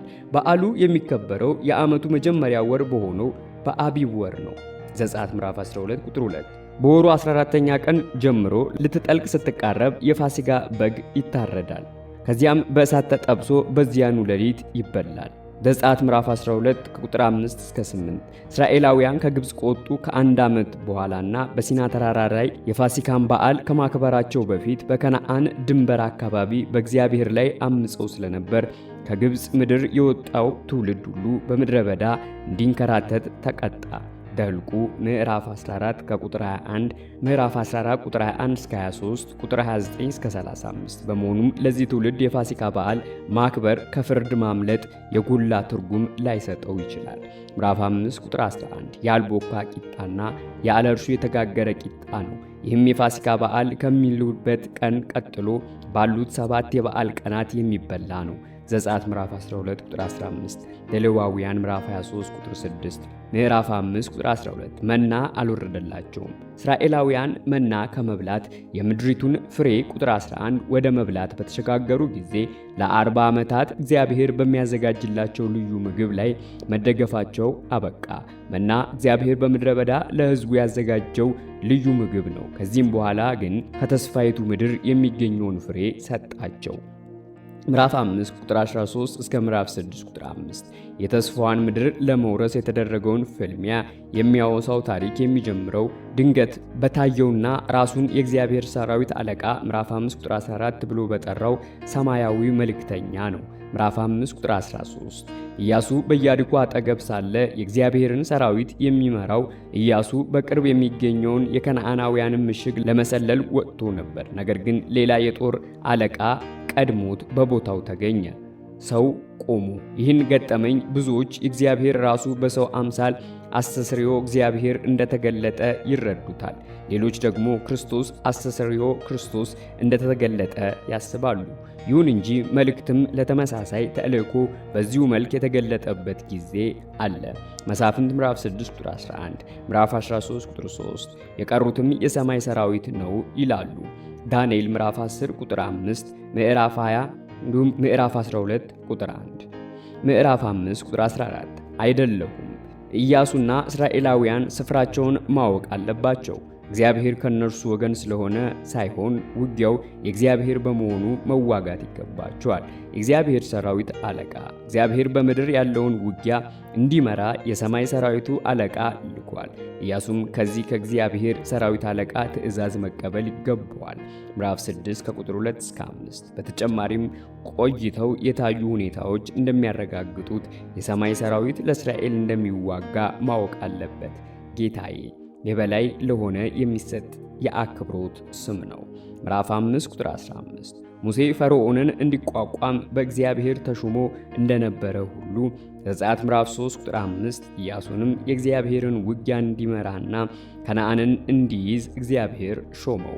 ምዕራፍ 6 ቁጥር 1 ኢያሪኮ በአሁኑ ጊዜ ቴል ኤስ ሱልጣን ተብሎ የሚጠራ ስፍራ ሲሆን በዚህ ስፍራ ከ24 በላይ የሚሆኑ ጥንታዊ ከተሞች በተለያየ ጊዜ ፈርሰው እንደገና ተቆርቁረዋል። ብዙዎቹም ከተሞች ጠንካራና ድርብ ቅጥር የነበራቸው ሲሆን በኢያሱ ሰራዊት የፈረሰው የትኛውም ቅጥር እንደሆነ በውል ማረጋገጥ አልተቻለም። የፍርስራሹ ክምር 366.72 ሜትር በ183.36 ሜትር ያህል ነበረ። ኢያሪኮ የጨረቃ አምላክ ማምለኪያ ማዕከል በመሆኗ ኢያሪኮ ማለት የጨረቃ ከተማ ማለት ነው። እግዚአብሔር ያጠፋው የከነዓናውያንን ከተሞች ብቻ ሳይሆን እምነታቸውንም ጭምር ነበረ። ምዕራፍ 6 ቁጥር 2 የእግዚአብሔር ትእዛዝ ወደ ኢያሱ የመጣው የመጀመሪያውን የከነዓንን ከተማ እንዲወርስ ትእዛዝ በሰጠው በእግዚአብሔር ሰራዊት አለቃ ምዕራፍ 5 ቁጥር 14 ለመሆኑ ምንም ጥርጥር የለውም። ምዕራፍ 6 ቁጥር 3 ከተማይቱን ዙሩ። 6 ቀን ተደጋግሞ መፈጸም የነበረበት የአንድን ከተማ መክበብ የሚመለከት ሥርዓት ነው። ምዕራፍ 6 ቁጥር 4 ቀንደ መለከት መለከቱ የሙዚቃ መሳሪያ ሳይሆን ሕዝቡን ለጦርነት ወይም ለሃይማኖታዊ በዓላት የሚያዘጋጅ ነው። እዚህ ላይ ጦርነትና ሃይማኖታዊ ሥርዓት በአንድነት ተጠቅሰዋል። በሰባተኛው ቀን መለከት ይነፋል። ቁጥር 8 የመለከቱ መነፋት የእግዚአብሔርን በሕዝቡ መካከል መገኘት ያውጃል። ሁለተኛ ሳሙኤል ምዕራፍ 6 ቁጥር 15፣ አንደኛ ዜና ምዕራፍ 15 ቁጥር 28፣ ዘካርያስ ምዕራፍ 9 ቁጥር 14ን ይመልከቱ። ታቦቱ እግዚአብሔር ከተማይቱን እንደከበበ ያሳያል። በሰባተኛው ቀን የኢያሪኮን ከተማ ለ7 ቀን ከበው ሲቀመጡ ስለ ሰንበት የተወሳ ምንም ነገር የለም። ይሁን እንጂ እግዚአብሔር ቃል በገባላቸው መሰረት የረፍት ምድር የሆነችውን ከነዓንን ለእስራኤላውያን የሰጣቸው በዚሁ ዕለት ሳይሆን አይቀርም። ከረጅም ጊዜ በኋላ በሰባተኛው ቀን ከሳቡበት ቦታ መድረስ በጥንት የመካከለኛው ምስራቅ ስነ ጽሑፎች ውስጥ የሚገኝ አብይ ሐሳብ ነው። የ7 ቁጥር ተደጋግሞ መጠቀስ ቀንደ መለከት የያዙ 7 ካህናት 7 ቀንድ በሰባተኛው ቀን 7 ጊዜ መዞር የሆነቱን ታላቅነት ያመለክታል። የዮሐንስ ራእይ መግቢያን ይመልከቱ። ይህም ምናልባት የፍጥረት ሥራ በ7 ቀናት ውስጥ እንደተጠናቀቀ በማስታወስ እግዚአብሔር በዓለም ውስጥ አንድ ሥርዓት መጀመሩን የሚጠቁም ሳይሆን አይቀርም። ምዕራፍ 6 ቁጥር 5 የማያቋርጥ ድምፅ፣ ከፍ ያለ ጩኸት። ጦርነቱ መጀመሩን የሚያመለክት ሲሆን ፍርሃትና ሽብርን የሚያስከትል የታቀደ የሥነ ልቦና ጦርነት ነው። መሳፍንት ምዕራፍ 7ን ይመልከቱ። የብርሃን ልጆችና የጨለማ ልጆች ጦርነት የሚለው የሙት ባህር ጥቅልል ሌዋውያን የጠላትን ልብ ለማራድና ለማቅለጥ መለከት እንዲነፋ መታዘዛቸው ይገለጻል። የእያንዳንዱም ሰው በቀጥታ ይገባል። የከተማይቱ ቅጥር የሚፈርሰውም በከፊል ሳይሆን እንዳለ ሙሉ በሙሉ ነው። ይህም በሁሉም አቅጣጫ ወደ ከተማዋ ለመግባት ያስችላል። ምዕራፍ 6 ቁጥር 7 የታጠቁ ተዋጊዎችም ይህንን ሐረግ ለመግለጽ የገባው የዕብራይስጡ ቃል በቁጥር 3 ላይ ከገባው ቃል ጋር ምናልባትም ተመሳሳይ ሳይሆን አይቀርም። ሰልፉን የሚመራው ታቦቱ ነው። እንዲህ ከሆነ በዚህ ቦታ የታጠቁ ተዋጊዎችም የተባሉት የክብር ዘቦች ሊሆኑ ይችላሉ። ቁጥር 9ና ማብራሪያውን ይመልከቱ። ምዕራፍ 6 ቁጥር 8 እስከ 14 በዚህ ክፍል ውስጥ የእግዚአብሔር ታቦት ልዩ ትኩረት ተሰጥቶታል። ይህም ከተማዋን የከበበው ራሱ እግዚአብሔር እንደሆነ ያሳያል። ምዕራፍ 6 ቁጥር 9 ደጀን የሆኑ ጠባቂዎች የተውጣጡት ከጠቅላላው ሰራዊት መካከል ከሆነ ዘኍልቍ ምዕራፍ 10 ቁጥር 25ን ይመልከቱ። በቁጥር 7 እና 9 ላይ የተጠቀሱት የጦር መሳሪያ የያዙ ሰዎች የሰራዊቱ ዋና አካል ናቸው ማለት ነው። ምዕራፍ 6 ቁጥር 12 እስከ 14 የቃላቱ መደጋገም የድርጊቱን መደጋገም የሚያሳይ ሲሆን እንደዚህ ያለው የአጻጻፍ ስልት በጥንቱ መካከለኛው ምስራቅ ስነ ጽሑፍ ውስጥ የተለመደ ነው።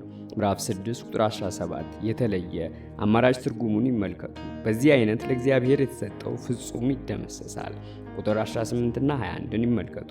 የኢያሪኮ ነዋሪዎች ሙሉ በሙሉ እንዲደመሰሱ ሲወሰን ሊደመሰስ የማይችል የከተማው ሀብትና ንብረት ግን ለእግዚአብሔር የተለየ ነበር።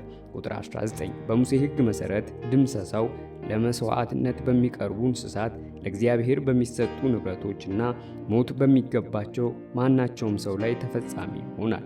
ዘሌዋውያን ምዕራፍ 27 ከቁጥር 28 እስከ 29 የከነዓን ነዋሪዎች በሙሉ በሞት የተለያዩ እንዲሆኑ ሕግ ያወጡ ራሱ ሙሴ ነው። ፈጽሞ እንዲደመሰሱም የተወሰነውም ጣዖት አምላኪና ክፉ አድራጊ በመሆናቸው ነው። ዘዳግም ምዕራፍ 20 ቁጥር 16-18 የዘዳግም ምዕራፍ 2 34 ማብራሪያ ይመልከቱ። ረዓብ ብቻና በቤቷ ውስጥ ያሉት ሁሉ ይትረፉ ሁለቱ ሰላዮች የገቡትን ቃል ለማክበር ነው። ምዕራፍ 2 ቁጥር 14 ምዕራፍ 6 ቁጥር 18 በራሳችሁ ላይ ጥፋት የቁጥር 17ን አማራጭ ትርጉም ይመልከቱ።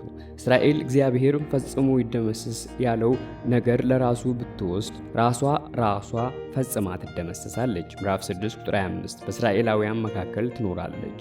የረዓብ እምነት በአዲስ ኪዳን ውስጥ ሁለት ጊዜ በምሳሌነት ተጠቅሷል። ዕብራውያን ምዕራፍ 11 ቁጥር 31፣ ያዕቆብ ምዕራፍ 2 ቁጥር 25፣ ምዕራፍ 6 ቁጥር 26 ሰው የተረገመ ይሁን እግዚአብሔር በክፉ ከነዓናውያን ላይ የሚያመጣው ፍርድ ቋሚ ምልክትና የምድሪቱም የበኩራት መስዋዕት መሆኗን ለማመልከት ኢያሪኮ ራሷ ለእግዚአብሔር የተለየች መሆን አለባት። ይህም ድል የተመቻቸው የምድር የእግዚአብሔር መሆኗ ማረጋገጫ መንገድ ነበር። እርግማኑ በንጉሥ አክዓብ የአመፅ ዘመን ተፈጸመ። አንደኛ ነገሥት ምዕራፍ 16 ቁጥር 34 ምዕራፍ 7 ከቁጥር 1 እስከ 26 በዚህ ክፍል ውስጥ የምናገኘው የአካን አዛዥ ታሪክ ከአረብ ታሪክ ጋር በእጅጉ ይጻረራል። ቀደም ባለው ታሪክ ውስጥም እንደምናነበው አንዲት ከነዓናዊት ጋለሞታ ከእስራኤል ሕዝብ ጋር አንድ ለመሆን የእስራኤልንም አምላክ ለማምለክ በወሰደችው ጽኑ አቋም ከሞት ልትተርፍና ወደ እስራኤልም ጉባኤ ልትቀላቀል ቻለች። ለእግዚአብሔርና ለእስራኤል ስትል የከነዓን አማልክት እርግፍ አድርጋ ተወች። በዚህም ምክንያት ከነዓንን እንደገና አገኘች፣ ወረሰች። በዚህም ታሪክ ውስጥ እንደምናነበው ደግሞ አንድ እስራኤላዊ ያውም ከይሁዳ ነገድ የሆነ ለእግዚአብሔርና ለእስራኤል ታማኝ ሆኖ ባለመገኘቱ እንደ ከነዓናውያን ተደመሰሰ። የከነዓን ሀብት ከእግዚአብሔር በመስረቁ በተስፋይቱ ምድር ርስቱን አጣ። ከዚህም በተጨማሪ የአንድ ሰው በደል መላውን ሕዝብ እንዴት ክፉኛ እንደበከለ ይህ ታሪክ በግልጽ ያሳያል። በዚህ ታሪክ ውስጥም እንዲሁ በሌሎች የብሉይ ኪዳን መጻሕፍት ውስጥ እንደምናነበው እስራኤል ከእግዚአብሔር ጋር ባላት ኪዳን ለእርሱም በምትሰጠው አገልግሎት እንደ አንድ አካል ተቆጥራለች። በመሆኑም በአንድ ሰው በአካን ወይም በጥቂት ሰዎች ድርጊት 3000 ሰዎች በጋይ ድል ተደረጉ። መላው የእስራኤል ሕዝብ ተሳታፊ ነው። ቁጥር 1 እስከ 11 ምዕራፍ 22 ቁጥር 20 ይመልከቱ። ምዕራፍ 7 ቁጥር 2 ወደ ጋይ ከኢያሪኮ ወደ መካከለኛው የፓሌስቲና ተረተር ጫፍ ለመውጣት በሸለቆ በኩል ሽቅብ 24 ኪሎ ሜትር ያህል መጓዝ ያስፈልጋል።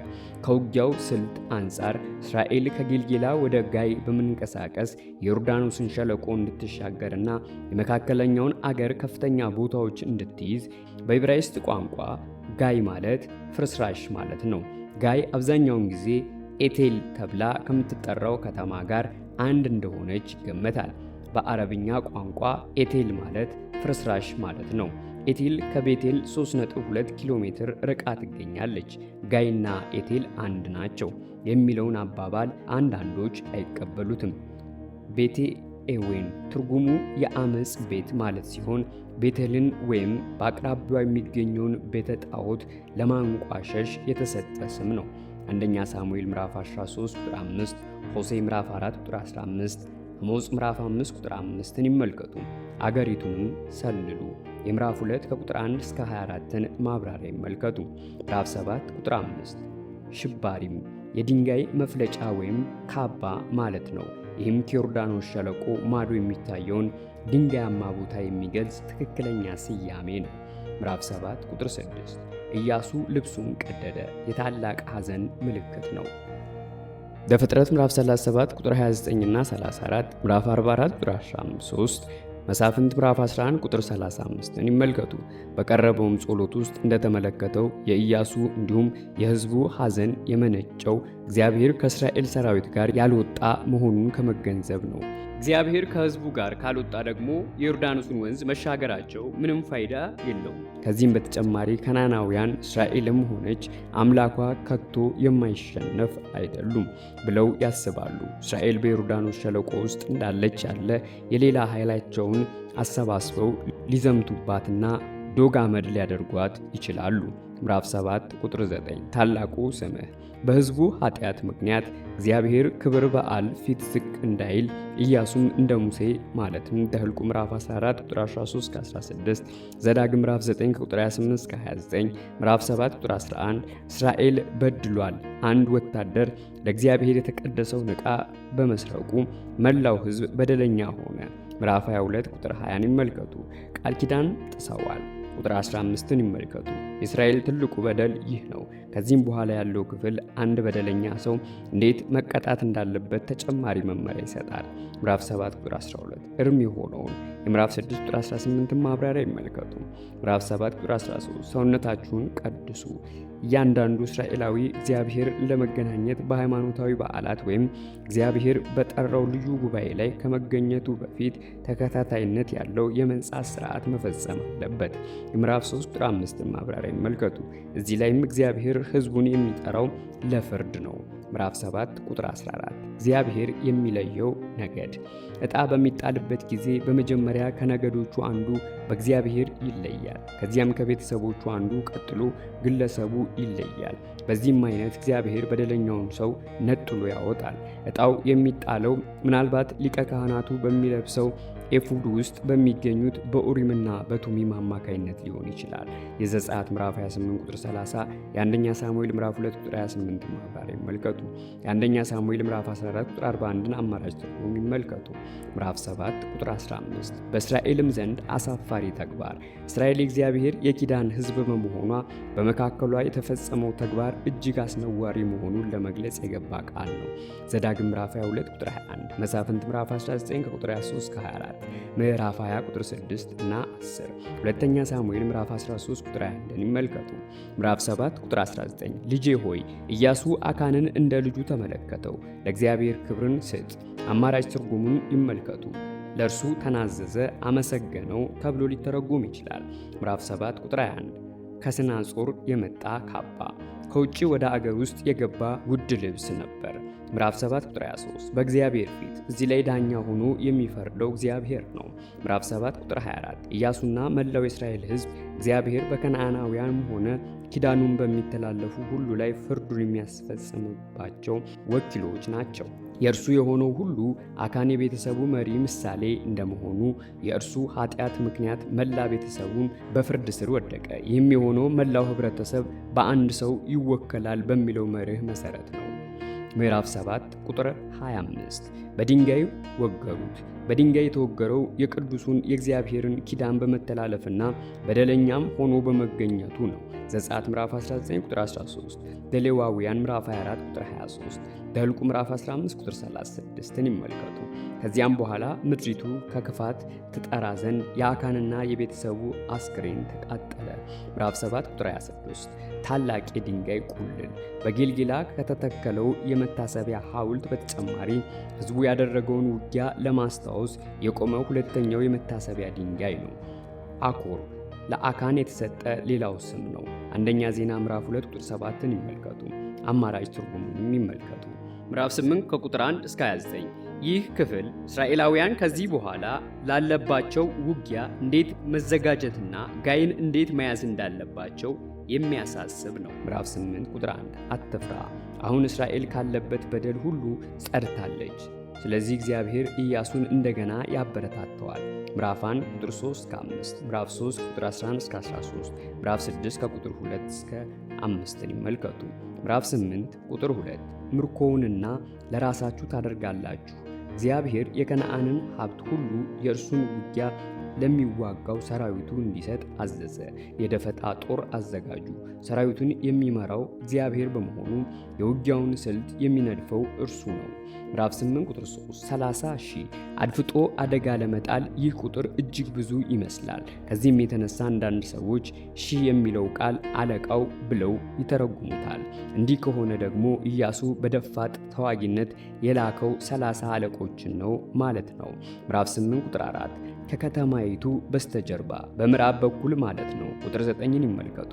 ምዕራፍ 8 ቁጥር 12 5,000 ቁጥር 3 30,000 ወታደሮች ለደፈጣ ተዋጊዎች ደጀን መሆናቸውን ይገልጣል። ምናልባት ኢያሱ አስተማማኝ ድልን ለመቀዳጀት ሌሎች ሁለት የተለያዩ ክፍሎችን ሳይመድብ አይቀርም። ወይም ደግሞ ከተሰለፈው 30,000 ወታደር ውስጥ 5,000 ጋይን እንዲወጋ የተቀረው 25,000 ደግሞ ከቤቴል በኩል ሊሰነዘር የሚችለውን ጥቃት እንዲመክት ሳያደርግ አይቀርም። ቁጥር 17ን ይመልከቱ። ምዕራፍ 8 ቁጥር 13 በስተሰሜን የነበሩትንም የኢያሱ ሰራዊት ከከተማይቱ በስተሰሜን በኩል ሄዶ ሰፈረ። ከዚያም በስተ ምስራቅ በኩል የሸሸ ለመምሰል ሰራዊቱን እንዳለ ነቅሎ አስወጣ። ምዕራፍ 8 ቁጥር 17 ከጋይና ከቤቴል ምንም እንኳ ሁለቱ የየራሳቸው ንጉሥ ቢኖራቸውም ምዕራፍ 12 ቁጥር 9ና 16 እርስ በርስ ለመተባበር የወሰዱት እርምጃ በመካከላቸው ጥብቅ ስምምነት መኖሩን ያስገነዝባል። ምዕራፍ 8 ከቁጥር 18 እስከ 19 ኢያሱ አድፍጦ ለሚጠብቀው ሰራዊት ምልክት ያስተላለፈው በጦሩ ስላት ላይ የፀሐይ ብርሃን ነጸብራቅ እንዲታይ በማድረግ ነው። ምዕራፍ 8 ቁጥር 26 እስኪያጠፋቸው ኢያሱ የከነዓን ከተማ ነዋሪዎችን ሙሉ በሙሉ እንዲደመሰሱ ለሁለተኛ ጊዜ የተቀደሰ ትእዛዙን አስተላለፈ። የምዕራፍ 6 ቁጥር 17 ማብራሪያ ይመልከቱ። ምዕራፍ 8 ቁጥር 28 ጋይን አቃጠላት። ኢያሪኮን ምዕራፍ 6 ቁጥር 24 በኋላም አሶርን እንዳቃጠለ ሁሉ ምዕራፍ 11 ቁጥር 11 ማለት ነው እስከ ዛሬ ባድማ ጋይ የፍርስራሽ ክምር መሆኗ በትክክል ከተረጋገጠ የምዕራፍ 7 ቁጥር 2ን ማብራሪያ ይመልከቱ።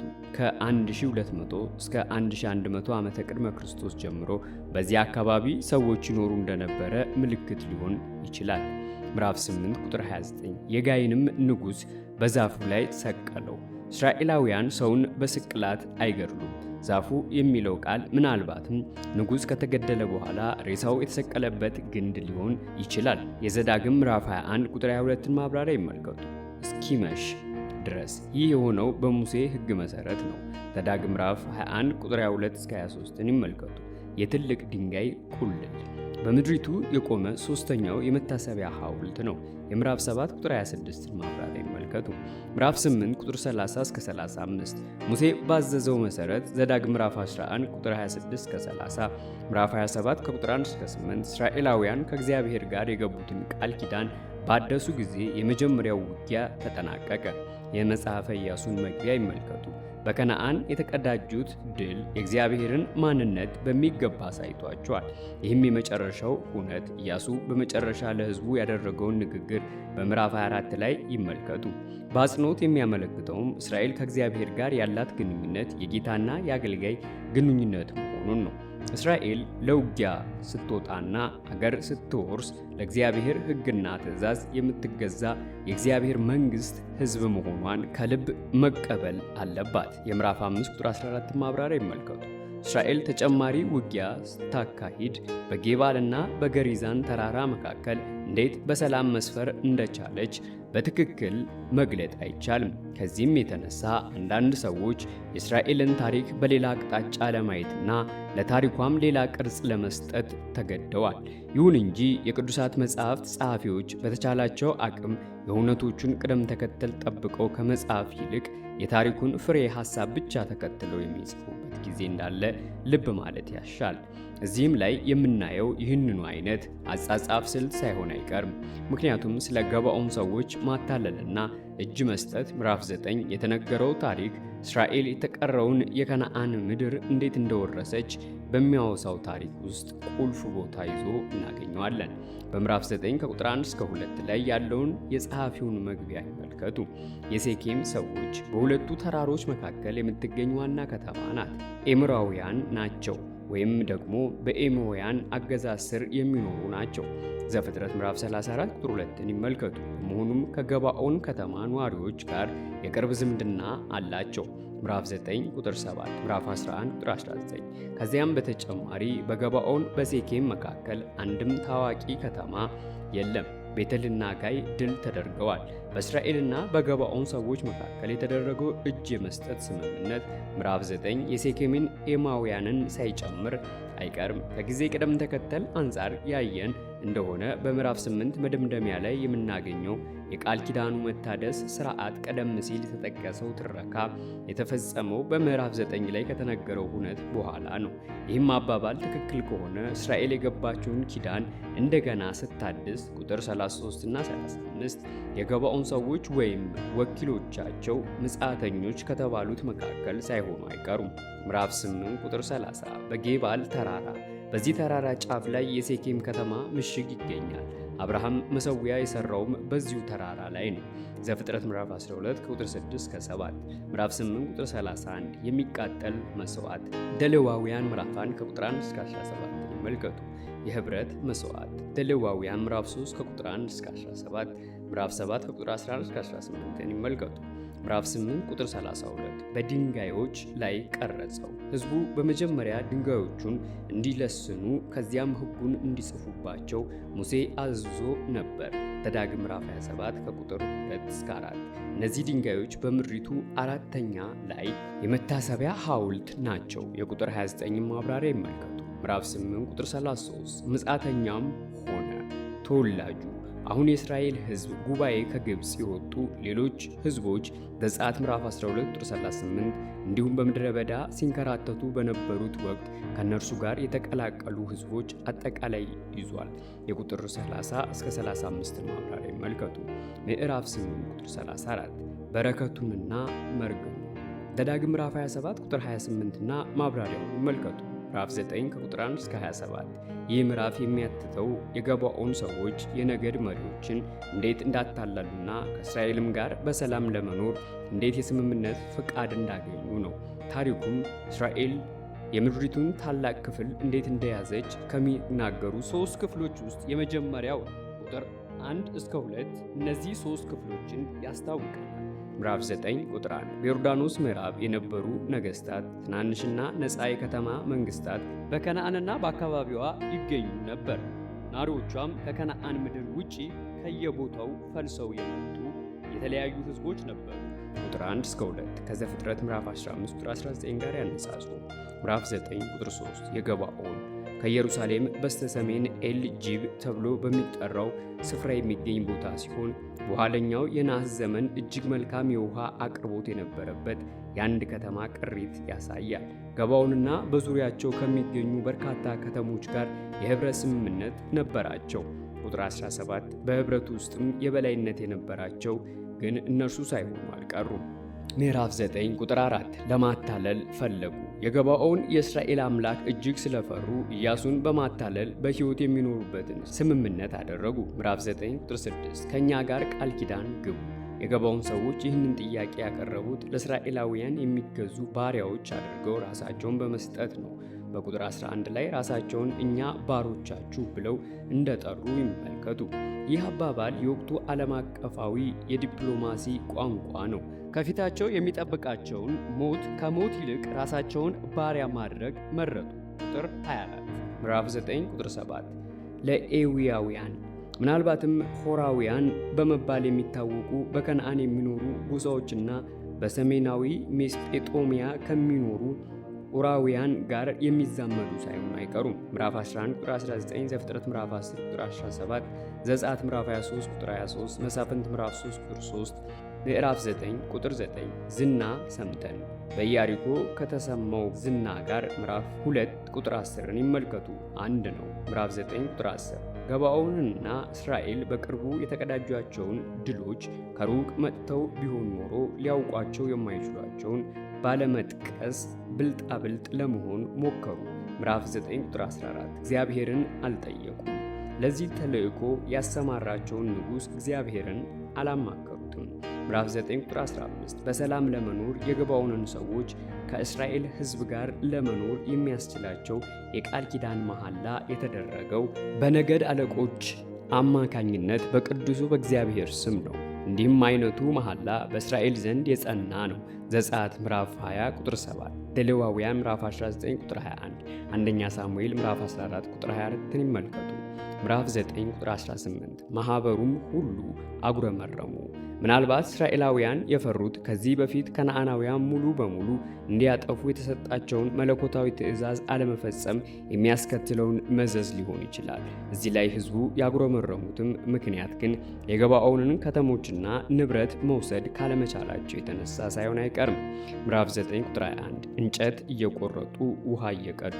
በዚያን ዘመን ይህንን ሐረግ የቤት አገልጋዮችን ተግባር የሚገልጥ የተለመደ አባባል ነው።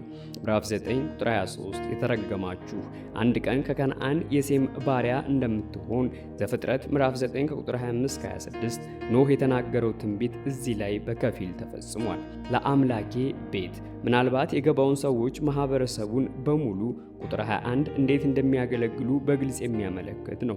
በመገናኛው ድንኳን ኋላም በቤተ መቅደሱ ውስጥ ለሚደረገው የአምልኮ ስርዓት ብዙ እንጨትና ውሃ ለመስዋዕቱ ማቃጠያና ለመታሰቢያ ያስፈልግ ነበር። ይህም ብዙ ዝቅተኛ ስራ እንዲኖር አድርጓል። ከዚህም በኋላ ይሄ ስራ የሚሰራው በገባዖናውያን ሲሆን የሚከናወነውም በፈቃድ ነው። በዚህም አይነት ገባዖናውያን ወደ እግዚአብሔር ቤት አገልግሎት ገቡ። ሰለሞን በነገሰ ጊዜ የማደሪያው ድንኳንና መሠዊያው በገባዖን ነበሩ። ሁለተኛ ዜና ምዕራፍ 1 ቁጥር 3 እና 5፣ ምዕራፍ 9 ቁጥር 27 እግዚአብሔር በሚመርጠው ስፍራ ኢያሱ የመገናኛውን ድንኳን መሠዊያውንም ወደ ሴሎ ወሰደ። እስከ ነቢዩ ሳሙኤል ዘመን ድረስም በዚሁ ስፍራ ቆየ። አንደኛ ሳሙኤል ምዕራፍ 4 ቁጥር 3። ኋላ ግን እግዚአብሔር ኢየሩሳሌምን መረጠ። አንደኛ ነገሥት ምዕራፍ 9 ቁጥር 3፣ ምዕራፍ 10 ከቁጥር 1 እስከ 43። በኢያሱ የሚመራው ሰራዊት ገባዖንን ለመከላከል ወጣ። የደቡብ ነገሥታት ጥምር ኃይልም በኤሎን ድል ነሳ። ከዚያም በይሁዳና በኔጌብ የሚገኙትን የደቡብ ከተሞች ሁሉ አስገበረ። ምዕራፍ 10 ቁጥር 1 አዶኒ ጴዴቅ የጽድቅ ጌታ ወይም ጌታዬ ጻድቅ ነው ማለት ነው። ከዚህ ጊዜ በፊት የነበረው የኢየሩሳሌም ንጉሥ ተመሳሳይ ስም ነበረው፣ መልከ ጸዲቄ። ዘፍጥረት ምዕራፍ 14 ቁጥር 18 እና ማብራሪያውን ይመልከቱ። ኢየሩሳሌም የኢያቡሳውያን ከተማ ነበረች። ምዕራፍ 10 ቁጥር 2 ታላቅ ከተማ ገባዖን ከቤተል ወይም ከጋይ በስፋት የምትበልጥ ብቻ ሳይሆን ከሁለቱም ከተሞች ይልቅ ለኢየሩሳሌም ትቀርብ ነበር። ቤተልና ጋይ ድል በመመታታቸውና የገባዖናውያን ኅብረትም እጅ በመስጠቱ እስራኤላውያን ማዕከላዊ በሆነው ከፍተኛ ቦታ ተረጋግተው ሰፈሩ። ቦታውም ምድሪቱን መሃል ለመሃል የሚከፍል ነበረ። ይህንን ሁሉ ያየው የኢየሩሳሌም ንጉሥ ስጋት አደረበት። ስለዚህም ከነዓናውያንን በሙሉ አስተባብሮ በእስራኤል ላይ ለማስነሳት ፈለገ። ምናልባትም የገባዖን ከተሞች የመግዛት ፍላጎት ስለነበረው የገባዖን ሰዎች እጆቻቸውን ለእስራኤላውያን መስጠታቸውን እንደ ዓመፅ ሳይቆጥረው አልቀረም። ብርቱ ተዋጊዎች በውጊያ ላይ ባላቸው ጀግንነት በጣም የታወቁ ሰዎች ናቸው። ከእስራኤልም ጋር የሰላም ስምምነት ማድረጋቸው አስተዋይ መሆናቸውን ያሳያል። ምዕራፍ 10 ቁጥር 5 አምስቱ የአሞራውያን ነገሥታት በደቡባዊ ተራራማ ክፍል የሚገኙና አምስቱም ታላላቅ ከተሞች የሚገዙ ናቸው። እነዚህ ላይ በኮረብታማው ክፍል የሚኖሩ አሞራውያን በባህር ጠረፍ አካባቢ ከሚኖሩት ከነዓናውያን ተለይተው ተጠቅሰዋል። ምዕራፍ 10 ቁጥር 6 ፈጥነህ አድነን። እግዚአብሔር ያድናል የሚል ትርጉም ባለው ስም የሚጠራ አንድ ሰው በፍጥነት መጥቶ እንዲታደጋቸው የቀረበ ጥሪ ነው። ኢያሱ ከገባዖን ሰዎች ጋር ያደረገው ስምምነት አንድ ገዢ በሚገዛው ሕዝብ ላይ ጥቃት ሲደርስበት መረዳት እንዳለበት ያስገድዳል። ምዕራፍ 10 ቁጥር 9 ሌሊቱን ሁሉ ሲገሰግስ አድሮ። ጌልጌላ ከገባዖን በስተ ምስራቅ 32 ኪሎ ሜትር ያህል ርቃ የምትገኝ ቦታ ናት። ኢያሱ የላካቸው ሰዎች ወደ ጌልጌላ ሲሄዱ አቀበቱን መውጣት ነበረባቸው። ሳይታሰብ ድንገት ኢያሱ በጠላቶቹ ላይ ጥቃት የሰነዘረው ገና ጨረቃ ወጥታ እንዳለች ቁጥር 12 በማለዳ ነው። ምዕራፍ 10 ቁጥር 10 አሸበራቸው። ይህንን ቃል ለመግለጽ የገባው የዕብራይስጡ ቃል መራድንና መንቀጥቀጥን ያመለክታል። ምዕራፍ 10 ቁጥር 11 ከቤተ ሆሮን ቁልቁል ወደ ሄሎን ሸለቆ የሚወስድ ረጅም ተዳፋት ሲሆን ከኢየሩሳሌም በስተሰሜን ወደ ምስራቅና ወደ ምዕራብ ከሚወስደው መስቀለኛ መንገድ ጀምሮ ያለው አካባቢ ነው። ትልልቅ የበረዶ ድንጋይ እግዚአብሔር ተፈጥሯዊ ነገሮችን እንደ መሳሪያ አድርጎ ስለመጠቀሙ መሳፍንት ምዕራፍ 5 ቁጥር 20፣ አንደኛ ሳሙኤል ምዕራፍ 7 ቁጥር 10፣ ኢዮብ ምዕራፍ 38 ቁጥር 22 ይመልከቱ። ምዕራፍ 10 ቁጥር 13 ባያሽር መጽሐፍ የእስራኤልን የውጊያ ውሎ የሚተርክ መጽሐፍ ነው። ምናልባትም መጽሐፉ በሙሉ በግጥም መልክ ሳይጻፍ አይቀርም። ሁለተኛ ሳሙኤል ምዕራፍ 1 ቁጥር 18 እንዲሁም የመሳፍንት ምዕራፍ 5 ከቁጥር 1 እስከ 31ን ማብራሪያ ይመልከቱ። ይሁን እንጂ ይህ መጽሐፍ የቀኖና መጽሐፍት ክፍል አይደለም። ለመጥለቅም ሙሉ ቀን ፈጀባት። እስራኤላውያን ጠላቶቻቸውን ድል እስኪያደርጉ ድረስ እግዚአብሔር ቀኑን አስረዘመላቸው። ምዕራፍ 10 ቁጥር 16 በሜቅዶ በኤዜቅ አቅራቢያ የምትገኝ ቁጥር 10 የኢያሱ ሰራዊት የሰፈረባት ከተማ ናት። የምትገኘውም በስተምዕራብ ባለው ኮረብታማ አካባቢ ነው። ምዕራፍ 10 ቁጥር 19 ጠላቶቻችሁን አሳዷቸው። በስተደቡብ የሚገኙትን ከተሞች ከሚጠብቁት ተዋጊዎች አብዛኞቹ ወደ ምሽጎቻቸው ከመድረሳቸውና ከማምለጣቸው በፊት ተይዘው ተገድለዋል። ምዕራፍ 10 ቁጥር 21 አንዲት ቃል የተናገረ ሰው አልነበረም። የዚህ ሐረግ ሐሳብ ከዚህ በኋላ በእስራኤላውያን ላይ አፉን ሊከፍት የደፈረ እንኳ አልነበረም የሚል ይመስላል። ምዕራፍ 10 ቁጥር 24 እግሮቻችሁን በአንገት ላይ አድርጉ። በመካከላቸው ምስራቅ የተሸፈነ ጠላት በዚህ መንገድ በአደባባይ እንዲዋረድ ማድረግ የተለመደ ነው። ምዕራፍ 10 ቁጥር 26 በአምስት ዛፎች ላይ ሰቀላቸው። የዘዳግም ምዕራፍ 21 ቁጥር 22 ማብራሪያ ይመልከቱ። ምዕራፍ 10 ቁጥር 27 ትልልቅ ድንጋዮች አኖሩ። ከነዓን ለመያዝ በተደረገው ፍልሚያ ይህ አምስተኛ የድል መታሰቢያ ሐውልት ነው። የምዕራፍ 8 ቁጥር 32 ማብራሪያ ይመልከቱ። ምዕራፍ 10 ቁጥር 28 አንድም ሰው ሳያስቀር ደመሰሰ። የመደምሰስ እርምጃ የሚወሰድ የተሰጠው ቅዱስ ትእዛዝ ተግባራዊ የሆነው በሜቅዶን ሕዝቦች ላይ ነው። ሜቅዳ ማለት ለሞት የተዳረጉ ማለት ነው። የሜቅዳ ሕዝቦች ለሞት የተሰጡት በኃጢአታቸው ምክንያት ነው። የቁጥር አንድን አማራጭ ትርጉም ይመልከቱ። በስተደቡብ የሚገኙ ታላላቅ ከተሞችም ተመሳሳይ የመጥፋት ዕጣ ደርሶባቸዋል። ቁጥር 19 እስከ 42 ምዕራፍ 10 ቁጥር 33 የጌኔዘር ንጉሥ ሆራም በአካባቢው እጅግ ኃይለኛ የነበረች ከተማ ንጉሥ ድል መምታቱን የሚገልጽ ጠቃሚ መግለጫ ነው። በመጨረሻ ጌዜር በግብፃውያን ተወሰደች። ለንጉሥ ሰለሞንም የጋብቻ ገጸ በረከት ሆና ተሰጠች። አንደኛ ነገሥት ምዕራፍ 9 ቁጥር 16ን ይመልከቱ። ምዕራፍ 10 ቁጥር 38 ዳብሬን ቀደም ሲል ዳብሬ ቅሪያት ሴፈር ተብላ ትጠራ ነበር። ምዕራፍ 15 ቁጥር 15 ከቴል ቤት ሜርሲም ጋር አንድ ተደርጋ ትቆጠር ነበር። ከቅርብ ጊዜ ወዲህ ግን ከሄብሮን በስተደቡብ ምዕራብ 8 ኪሎ ሜትር ያህል ርቃ ከምትገኘው ከቂር ቤት ራብድ ጋር አንድ እንደሆነች ይነገራል። ምዕራፍ 10 ቁጥር 41 ከቃዴስ በርኔ እስከ ጋዛ በክልሉ ምዕራባዊ አቅጣጫ ከሰሜን እስከ ደቡብ ያለውን ወሰን ያመለክታል። ጎሶም አልፎ አልፎ በስተ ምስራቅ የሚገኘው ኔጌብ በዚህ ስም የሚጠራ ሲሆን በግብፅ የአባይ ወንዝ መፋሰሻ አካባቢ ከሚገኘው ጎሶም ጋር አንድ ሆኖ መታየት የለበትም። በተጨማሪም ጎሶም የከተማ መጠሪያ ስም ነው። ምዕራፍ 15 ቁጥር 15። ጎሶምና ገባኦን በክልሉ ምስራቃዊ ክፍል ከሰሜን እስከ ደቡብ ያለውን ወሰን ያመለክታሉ። ምዕራፍ 11 ከቁጥር 1 እስከ 23። አሁን በጦርነት ያልተያዙት በስተሰሜን የሚገኙት ከተሞች ብቻ ናቸው። የገሊላን ኮረብታማ አካባቢዎች ለመያዝ የተደረገው ዋና ጦርነት ተጠናቋል። አሰርና የሌሎች ሰሜናዊ የከተማ መንግስታት ጥምር ኃይል ድል ተመቷል። ከዚህም ቀጥሎ የሚገኘው ታሪክ ኢያሱ በደቡብና በማዕከላዊ ክፍሎች ያገኘውን ድል ሁሉ የሚያወሳ ታሪክ ነው። ምዕራፍ 11 ቁጥር 1 የአሦር ንጉሥ ኢያቡስ የሚለው ስም ምናልባት የአሰር መንግሥት ስም ሳይሆን አይቀርም። ስሙ በዘመነ ዲቦራ ተጠቅሶ ይገኛል። መሳፍንት ምዕራፍ 4 ቁጥር 2። የሥነ ቅርስ ግኝቶች እንደሚያመለክቱት አሦር በከነዓን ከሚገኙት ከተሞች ሁሉ ይልቅ እጅግ ትልቅና ምሽጎቿም የጠላትን ጦር ለመከላከል ብቃት ያላቸው ናቸው። የከተማዋ ታችኛ ክፍል 0.708 ስኩዌር ኪሎ ሜትር ወይም 70.8 ሄክታር ያህል ይሰፋል። ምዕራፍ 11 ቁጥር 2 ኪኔሬት የቃሉ ትርጉም በገና ማለት ነው። የገሊላ ባህር ለማለት ነው። ምዕራፍ 11 ቁጥር 4 ብዛት እንዳለ አሸዋ ነበር። የአንድ ነገር ብዛት ለመግለጽ የተለመደ ምሳሌያዊ አነጋገር ነው። የዘፍጥረት ምዕራፍ 22 ቁጥር 17ን ማብራሪያ ይመልከቱ። ምዕራፍ 11 ቁጥር 5 እነዚህ ሁሉ ነገሥታት የኢያቡስ ግዛት በዮርዳኖስ ሸለቆ እስከ አርባና ቁጥር 2 ከቀርሜሊዮስ ተራራ በስተደቡብ በሜዲትራኒያን ባህር እስካለው እስከ ዶር ኮረብታ ይደርሳል። ማሮን ምናልባትም ከሳፌድ ሰሜን ምዕራብ በኩል በዋዲ አሙድ ማዕሩን አቅራቢያ በአሁኑ ጊዜ ሜሩን ተብላ የምትጠራዋ ቦታ ሳትሆን አትቀርም። ዋዲ አሙድ ከገሊላ ባህር በስተ ሰሜን ምዕራብ በኩል 13 ኪሎ ሜትር ያህል ርቃ ትገኛለች። ምዕራፍ 11 ቁጥር 6 የፈረሶቻቸውን ቋንጃ ትቆርጣለህ። ፈረሱ እንዲሽመደመድ ማለት ከዚያ በኋላ ሁለተኛ እንዳይጋልብ ከቁርጭምጭሚቱ በላይ ጅማቱ ይቆረጣል። ሰረገሎቻቸውንም ታቃጥላለህ። የእስራኤል ጦር እስከ ሰለሞን ዘመነ መንግሥት ድረስ በእንዲህ አይነቱ ከባድ የውጊያ እርምጃ አልተጠቀመም። አንደኛ ነገሥት ምዕራፍ 9 ቁጥር 22፣ ምዕራፍ 10 ከቁጥር 26 ከ29ን ይመልከቱ። ምዕራፍ 11 ቁጥር 10 ኢያሱ አጾርን ያዘ። ይህ ምናልባትም ትልቁ ድል ነው። የተደራጀውና የታጠቀው የሐጾር ሰራዊት ግን ቀደም ሲል በሜሮን ድል ተመቷል።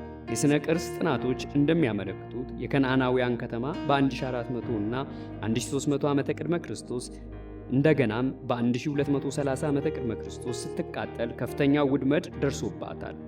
በከተማዋ ላይ በ1300 ዓመተ ቅድመ ክርስቶስ የደረሰው የውድመት ደረጃ እንደሚያመለክተው ከተማዋ የተቃጠለችው በፈርዖን ሴት ቀዳማዊ ሊሆን ይችላል። ነገሩ እንዲህ ከሆነ በ1400 እና በ1230 ዓመተ ቅድመ ክርስቶስ የደረሰው ውድመት በኢያሱ ዘመን ተፈጽሟል ማለት ነው። በምድሪቱ የተገኘውንም ሰው ሁሉ እንዲያጠፋ የተሰጠ ትእዛዝ።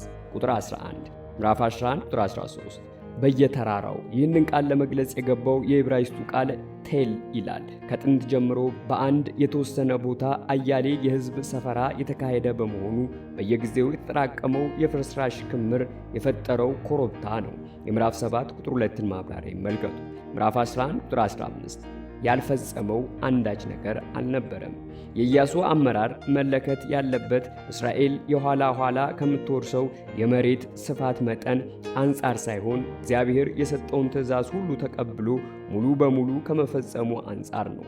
ምዕራፍ 11 ቁጥር 16 ያንን ምድር በሙሉ የከነዓን መልክዓ ምድራዊ አቀማመጥ ያሳያል። ምዕራፍ 11 ቁጥር 17 ሃላቅ ተራራ ከቃዴስ በርኔ በስተ ምስራቅ የሚገኝና የእስራኤልን ደቡባዊ ጫፍ የሚያመለክት የምድረ በዳ ጫፍ ነው። በአልጋድ ከአርሞኔም ተራራ በስተ ምዕራብ የሚገኝ የመጀመሪያው ሸለቆ ነው። ምዕራፍ 11 ቁጥር 18 ብዙ ዘመን የፈጀ ኢያሱ ከነዓን ድል አድርጎ ለመያዝ የፈጀበትን ዘመን ከካሌብ የሕይወት ዘመን አንጻር ማስላት ይቻላል። ከነዓን ለመያዝ ጦርነት ከጀመረበት ጊዜ አንስቶ የአሮን ዕድሜ 78 ነው። ምዕራፍ 14 ቁጥር 7 እና ዘዳግም ምዕራፍ 2 ቁጥር 14ን ያነጻጽሩ። ኬብሮን እስከ ያዘበት ጊዜ ድረስ ዕድሜው 85 ሲሆን ምዕራፍ 14 ቁጥር 10ን ይመልከቱ። 7 ዓመት ፈጅቷል። ምዕራፍ 11 ቁጥር 20 ልባቸውን ያደነደነው እግዚአብሔር ነውና እግዚአብሔር የታሪክ ጌታና መሪ ነው። ይሁን እንጂ ፍቃዱ ግላዊ ምርጫችንንም ሆነ ነፃነታችንን የሚያሳጣ አይደለም።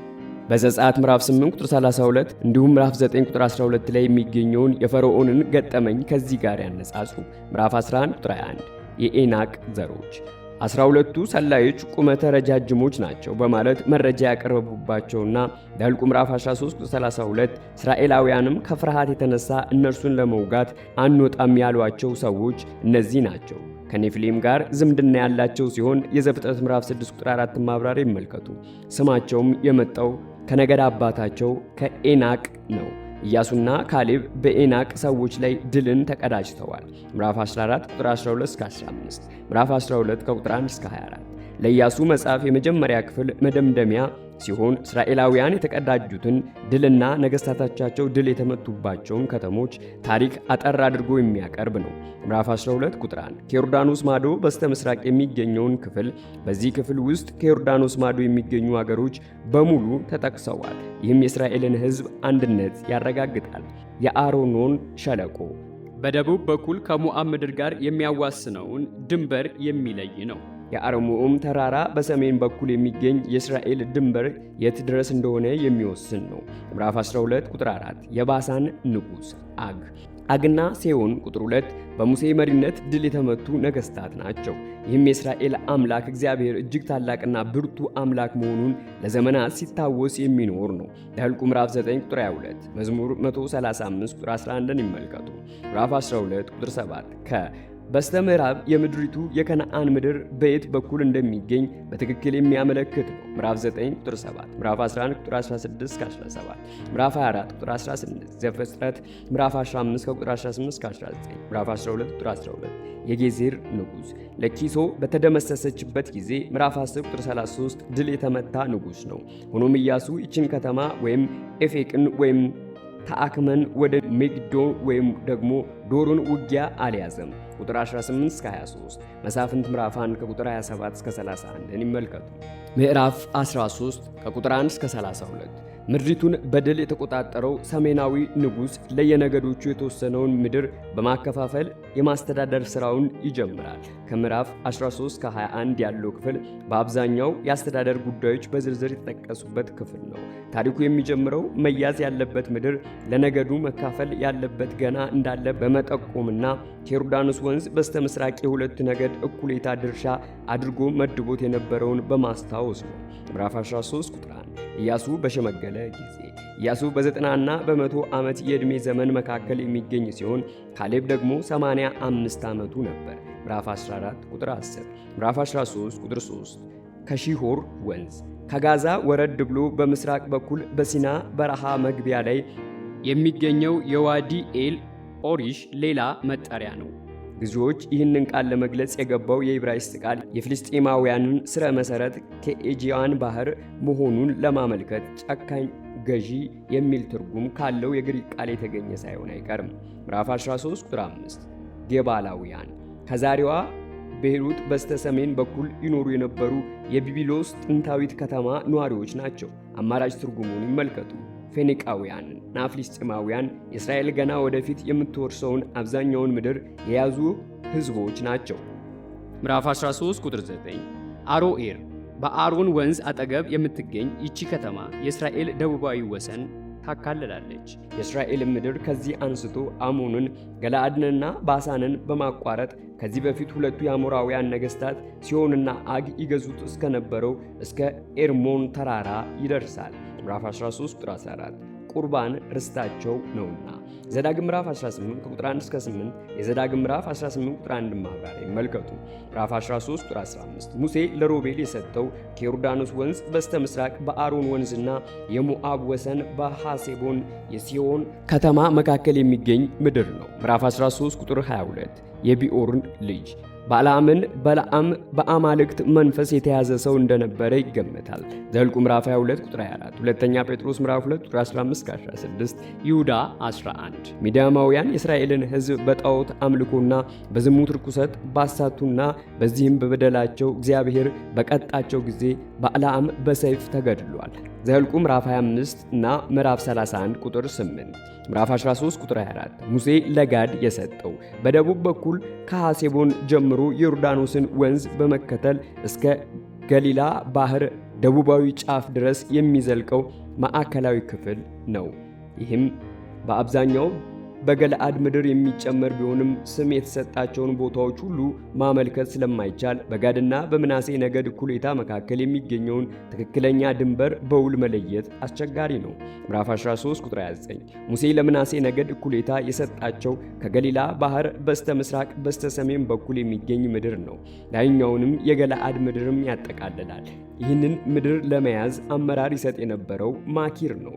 ዘኍልቍ ምዕራፍ 32 ቁጥር 32 እና ከ39 እስከ 42፣ ምዕራፍ 13 ቁጥር 33 እግዚአብሔር ርስታቸው ነውና ቁጥር 14፣ እንዲሁም ዘዳግም ምዕራፍ 18 ከቁጥር 1 እስከ 8 እና የዘዳግም ምዕራፍ 18 ቁጥር 1 ማብራሪያ ይመልከቱ።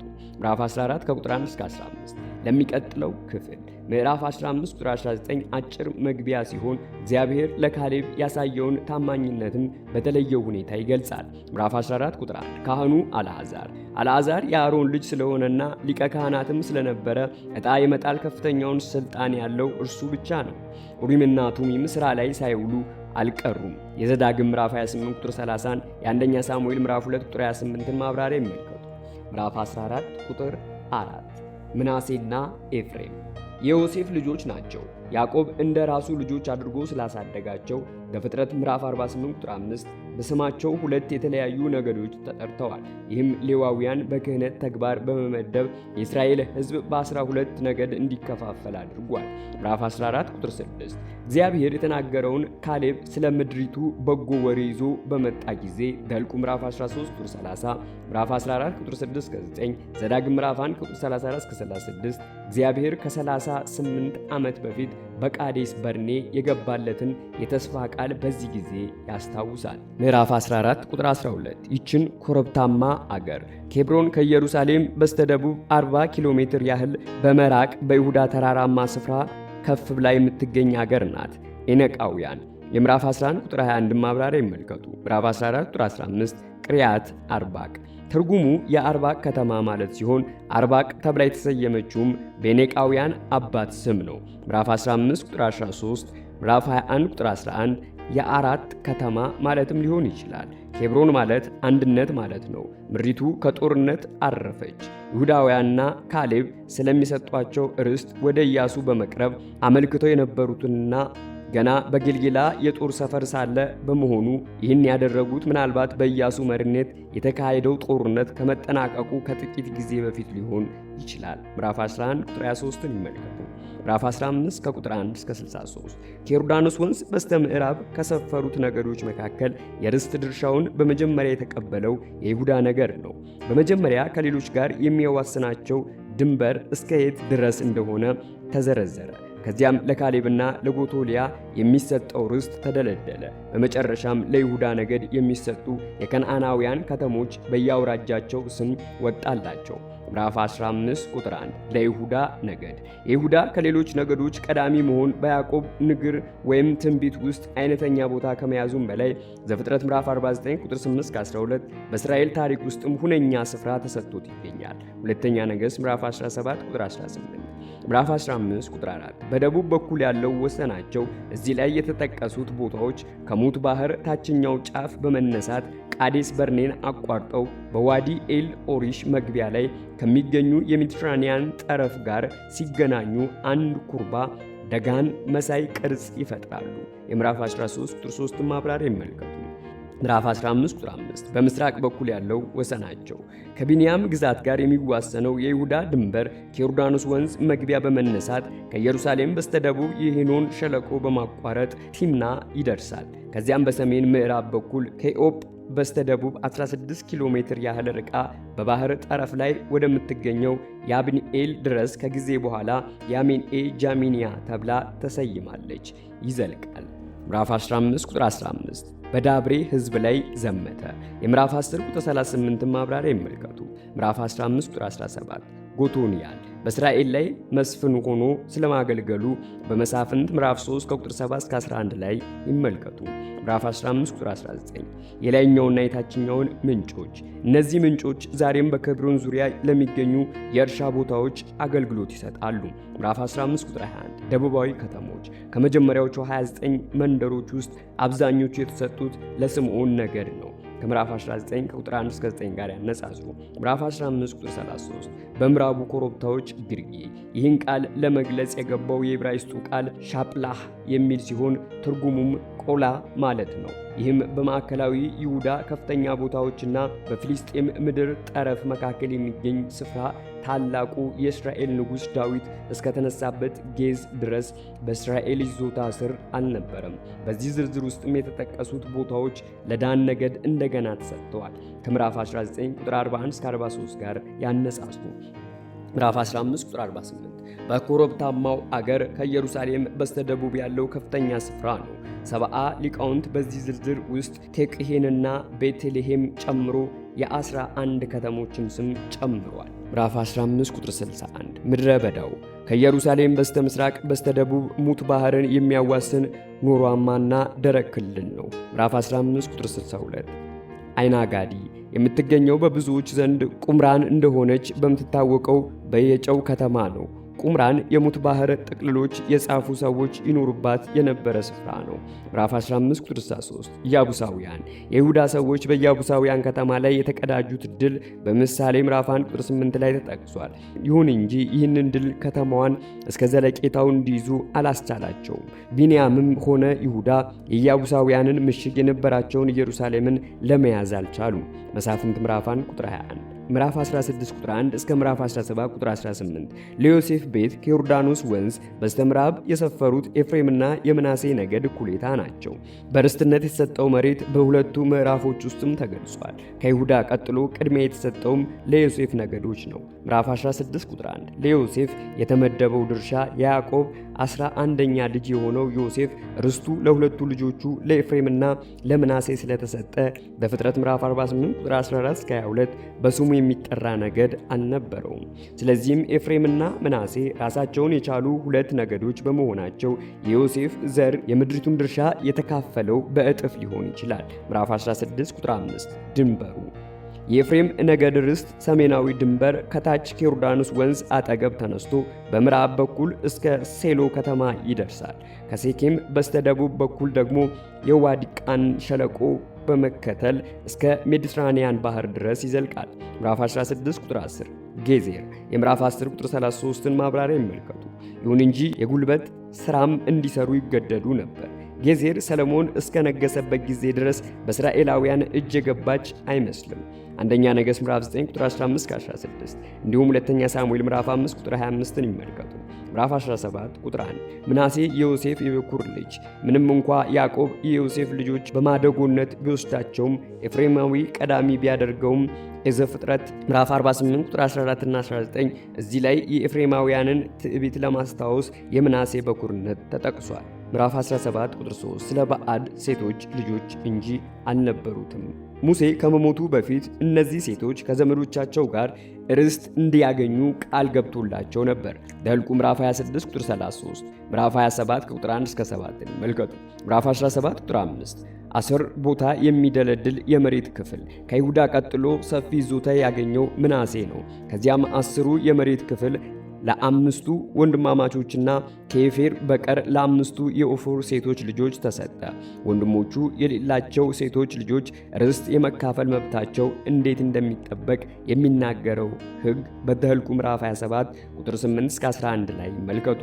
ምዕራፍ 17 ቁጥር 11 ቤቴሳን ሜጊዶ እነዚህ ጠንካራና ኃይለኛ ምሽግ የነበራቸው ከተሞችና በምናሴ በይሳኮርና በአሴር የጋድ ድንበር ላይ የሚገኙ ሌሎች ከተሞች ለብዙ ጊዜ በእስራኤላውያን አልተያዙም ነበር። ንጉሥ ሳኦል በጦር ሜዳ ሲሞት ድል አድራጊዎቹ ፊልስጤማውያን ሬሳውን በቤተሳን ከተማ ቅጥር ግንብ ላይ በሚስማር ቸነከሩት። አንደኛ ሳሙኤል ምዕራፍ 31 ቁጥር 10ን ይመልከቱ። ይህም ከከተማዋ ከፊልስጤማውያን ጋር የጋራ ስምምነት እንደነበራት ያሳያል። ምዕራፍ 17 ቁጥር 13 እስራኤላውያን በበረቱ ጊዜ ምናልባት የዳዊትና የሰለሞን ዘመን የሚያመለክት ሳይሆን አይቀርም። ምዕራፍ 16 ቁጥር 10 ማብራሪያ ይመልከቱ። ምዕራፍ 17 ቁጥር 14 የዮሴፍ ዘሮች ቁጥራቸው ብዙ ነው፣ ኤፍሬምና ምናሴን ማለት ነው። ቁጥር 17ን ይመልከቱ። ምንም እንኳ ለሁለቱ የዮሴፍ ልጆች የተከፈለው ርስት ለየብቻ ቢጠቀስም ምዕራፍ 16 ቁጥር 5፣ ምዕራፍ 17 ቁጥር 11 እዚህ ላይ ለዮሴፍ ነገዶች የተደለደለው ድርሻ እንደ አንድ ተወስዷል። ምዕራፍ 16 ቁጥር 1 እና 4ን ይመልከቱ። ምዕራፍ 17 ቁጥር 15 ኮረብታማው የኤፍሬም ምድር በበኩር ልጅ ስም የሚጠራ የዮሴፍ ነገዶች ርስት ነው። የቁጥር 1 ማብራሪያ ይመልከቱ። ደኑን ለራሳችሁ መንጥሩ። ይህም የከነዓን ምድር ክፍል እስከ ቅርብ ጊዜ ድረስ ጥቅጥቅ ያለ ጫካ ነበር። እስራኤላውያንም የተመደበላቸውን ርስት ባላቸው ርስት የሚመለከቱት ለእርሻና ለግጦሽ የሚሆን የተመነጠረ ቦታ ካላቸው የከተሞች ብዛት አኳያ እንጂ ከተሞቹ ከሚገኙበት ክልል ስፋት አንጻር አይመስልም። ለዮሴፍ ነገዶች የተመደበላቸው ርስት በዚያን ጊዜ እንደ ሌሎቹ ነገዶች ርስት ብዙ ሕዝብ አልሰፈረበትም ነበር። ፈሪዛውያንና ራፊያም ምንም እንኳ ፈሪዛውያን በከነዓን ምድር በስተምዕራብ በሚገኘው የዮርዳኖስ ወንዝ ዳርቻ ምዕራፍ 3 ቁጥር 10፣ ምዕራፍ 12 ቁጥር 8 የራፋይም ሰዎች ደግሞ ከዮርዳኖስ ወንዝ ማዶ ባለው በአግ ግዛት ይኖሩ እንደነበር ቢታወቅም ምዕራፍ 12 ቁጥር 4፣ ምዕራፍ 13 ቁጥር 12 እነዚህ ላይ የተጠቀሱት እንደ ጎረቤት ሕዝብ ነው። የዘፍጥረት ምዕራፍ 13 ቁጥር 17ን የዘዳግም ምዕራፍ 2 ቁጥር 11 ማብራሪያ ይመልከቱ። ምዕራፍ 17 ቁጥር 16 በሜዳው ላይ የጦር ሰረገሎችን ማገልገል የሚችሉት ሜዳማ በሆነ ቦታ ላይ ብቻ ነው። የብረት ሰረገሎች የሰረገላ አንዳንድ ክፍሎች የተሰሩበት ከብረት ነው። የሁለተኛ ሳሙኤል ምዕራፍ 8 7 ማብራሪያ ይመልከቱ። ምናልባትም የሰረገላው አግዳሚ ብረት የተሰራው ከብረት ሲሆን ይችላል። ከብረት በተሰሩ ነገሮች መጠቀም በዚያን ጊዜ አዲስ ግኝት ነበር። የምዕራፍ 11 ቁጥር 6 ማብራሪያ ይመልከቱ። ምዕራፍ 18 ቁጥር 1 እስከ ምዕራፍ 19 ቁጥር 51 ርስት ሊደለድላቸው የቀሩ 7 ነገዶች ቢንያም፣ ስምዖን፣ ዛብሎን፣ ይሳኮር፣ አሴር፣ ንፍታሌምና ዳን ናቸው። ለእነዚህ ነገዶች በሴሎ ዕጣ የተጣለውም ለኢያሱ የተለየ ርስት ከተሰጠው በኋላ ነው። ምዕራፍ 18 ቁጥር 1 ሴሎ ከቤቴል ሰሜን ምስራቅ 16 ኪሎ ሜትር ያህል ርቀት ላይ ከቤቴል ወደ ሴኬም በሚወስደው አውራ መንገድ ወደ ምስራቅ ትንሽ ወጣ ብሎ የሚገኝ ከተማ ነው። የማደሪያውንም ድንኳን የዘዳግም ምዕራፍ 27 ቁጥር 1 ማብራሪያ ይመልከቱ። የኪዳኑን ታቦት ማለት ነው። የመገናኛው ድንኳን እስከ ሳሙኤል ዘመን ድረስ በሴሎ ተቀምጦ ነበር። አንደኛ ሳሙኤል ምዕራፍ 4 ቁጥር 3፣ ምዕራፍ 18 ቁጥር 3 ለመውረስ ከድል በኋላ ሰፈራ መቀጠል ነበረበት። ይህም በመጀመሪያ ጥናት ማድረግ ከዚያም ተገቢ የሆነ ድልድል ማካሄድን ቀጥሎም ምድሪቱን ሙሉ በሙሉ መያዝን ያጠቃልላል። ነገር ግን በብሔራዊ ጦርነት ኢያሱ በነገድ ጦርነት መሳፍንት ምዕራፍ 1 ቁጥር 2 መካከል ልዩነት እንዳለ መታወቅ አለበት። ምዕራፍ 18 ቁጥር 5 በሰሜን ከይሁዳ ምድር አንጻር ነው። ምዕራፍ 18 ቁጥር 6 ዕጣ እጥልላችኋለሁ። የምዕራፍ 14 ቁጥር 1 ማብራሪያ ይመልከቱ። ምዕራፍ 18 ቁጥር 7 ለእግዚአብሔር የሚሰጡት የክህነት አገልግሎት ርስታቸው ስለሆነ ምዕራፍ 13 ቁጥር 14 እንዲሁም ዘዳግም ምዕራፍ 18 ከቁጥር 1 እስከ 8 እና የዘዳግም ምዕራፍ 18 ቁጥር 1 ማብራሪያ ይመልከቱ። ምዕራፍ 18 ቁጥር 9 ጥቅልል ብራና መዛግብት የሚቀመጡት በዚህ መልክ ሳይሆን አይቀርም። ይሁን እንጂ ይህን ሐረግ ለመግለጽ የገባው የዕብራይስጡ ቃል ትርጉም የተወሰነ ነገርን የሚያመለክት አይደለም። ምዕራፍ 18 ቁጥር 11 ለቢንያም ዕጣ በሁለቱ ኃያላን ነገዶች ማለትም በይሁዳና በኤፍሬም መካከል የሚገኝ ቀጣና ነው። ይህም ቀጣና በሰሜን በኩል ከኤፍሬም ደቡባዊ ድንበር ጋር አንድ ሲሆን የምዕራፍ 16 ቁጥር 1 ማብራሪያ ይመልከቱ። በደቡብ በኩል ያለው ድንበር ደግሞ ከይሁዳ አብዛኛውን ሰሜናዊ ድንበር ጋር አንድ ነው። የምዕራፍ 15 ቁጥር 5 ማብራሪያ ይመልከቱ። ምዕራፍ 18 ቁጥር 23 አዊም የጋይ ሰዎች ማለት ነው። ምዕራፍ 19 ቁጥር 1 ሁለተኛው ዕጣ ለስምዖን በይሁዳ ድንበር። ምዕራፍ 15 ቁጥር 21 በኔጌብ በይሁዳ ደቡባዊ ድንበር ውስጥ የሚገኙ ከተሞች ናቸው። አንደኛ ዜና ምዕራፍ 4 ከቁጥር 24 እስከ 42። ምዕራፍ 19 ቁጥር 10 ሶስተኛው ዕጣ ለዛብሎን ለዚህ ነገድ የደረሰው ከገሊላ ባህር በስተምዕራብ በኩል የሚገኘው ታችኛው የገሊላ ክፍል ወይም በአዲስ ኪዳን በናዝሬት አውራጃ ውስጥ የሚገኘው ክፍል ነው። ምዕራፍ 19 ቁጥር 17። አራተኛው ዕጣ ለይሳኮር ከገሊላ ባህር በስተደቡብ ምዕራብ በኩል የሚገኝና እስከ ቤተሴና በስተ ምዕራብ በኩል እስከ ኢዝራኤል ሸለቆ ይደርሳል። በሰሜን በኩል ላለውም ወሰን ደግሞ ምልክቱ ደብረ ታቦር ተራራ ነው። ምዕራፍ 19 ቁጥር 24። አምስተኛው ዕጣ ለአሴር ለአሴር የተሰጠው ርስት በባህር ጠረፍ አካባቢ የሚገኝ ሲሆን በስተሰሜን በኩል በፌኔቅ እስከምትገኘው እስከ ሲዶና በስተደቡብ በኩል ደግሞ እስከ ቀርሜሎስ ተራራ ይደርሳል። ምዕራፍ 19 ቁጥር 33። ስድስተኛው ዕጣ ለንፍታሌም በአብዛኛው ከገሊላ ባህር በስተሰሜን የሚገኝ ስፍራ ሲሆን በአሁኑ ጊዜ ሁሌ ተብሎ የሚጠራውን ሸለቆና በስተምዕራብ በኩል ያለውን የኤሶርን ምድር ያካትታል። ደቡባዊ ጫፍም ከገሊላ ባህር ታችኛው ጫፍ ጋር ይጋጠማል። ምዕራፍ 19 ቁጥር 40። ሰባተኛውን ዕጣ ለዳን በኤፍሬም በይሁዳ እንዲሁም በምዕራብ የቢንያም ምድር መካከል የሚገኝና የደጋን ቅርጽ ያለው ምድር ነው። በስተሰሜን ምዕራብ በኩል የሚገኘው የዳን ምድር እስከ ኢዮጴ ወደብ ይደርሳል። ምዕራፍ 19 ቁጥር 47። የዳን ዘሮች አልበቃቸውም።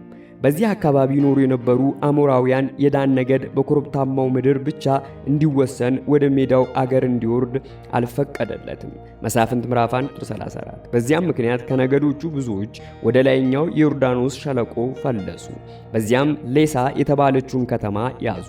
መሳፍንት ምዕራፍ 18 ቁጥር 2፣ 10 እንዲሁም ከ27 እስከ 29 ስሟንም ቀይረው ዳን አሏት። ምዕራፍ 19 ቁጥር 49 ለኢያሱ ርስት ሰጡት።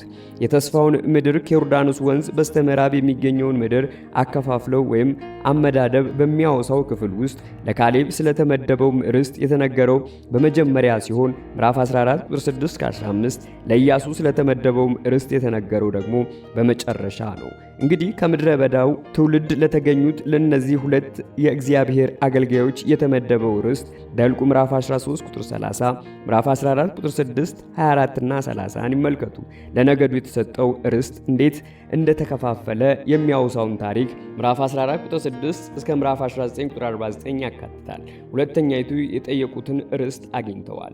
ለኢያሱ ርስት የተመደበለት ከሁሉ መጨረሻ መሆኑ ተገቢ ነው። ምክንያቱም ኢያሱ ንጉሥ ወይም የጦር አዛዥ ሳይሆን የእግዚአብሔር ሕዝብ ወደ ተስፋይቱ ምድር መርቶ እንዲያገባ የተሾመ የእግዚአብሔር አገልጋይ ነው። ምዕራፍ 19 ቁጥር 50 ተምናሴራ በኤፍሬም ምድር በስተደቡብ ምዕራብ በኩል በባህሩ ትይዩ የሚገኝ ቦታ ነው።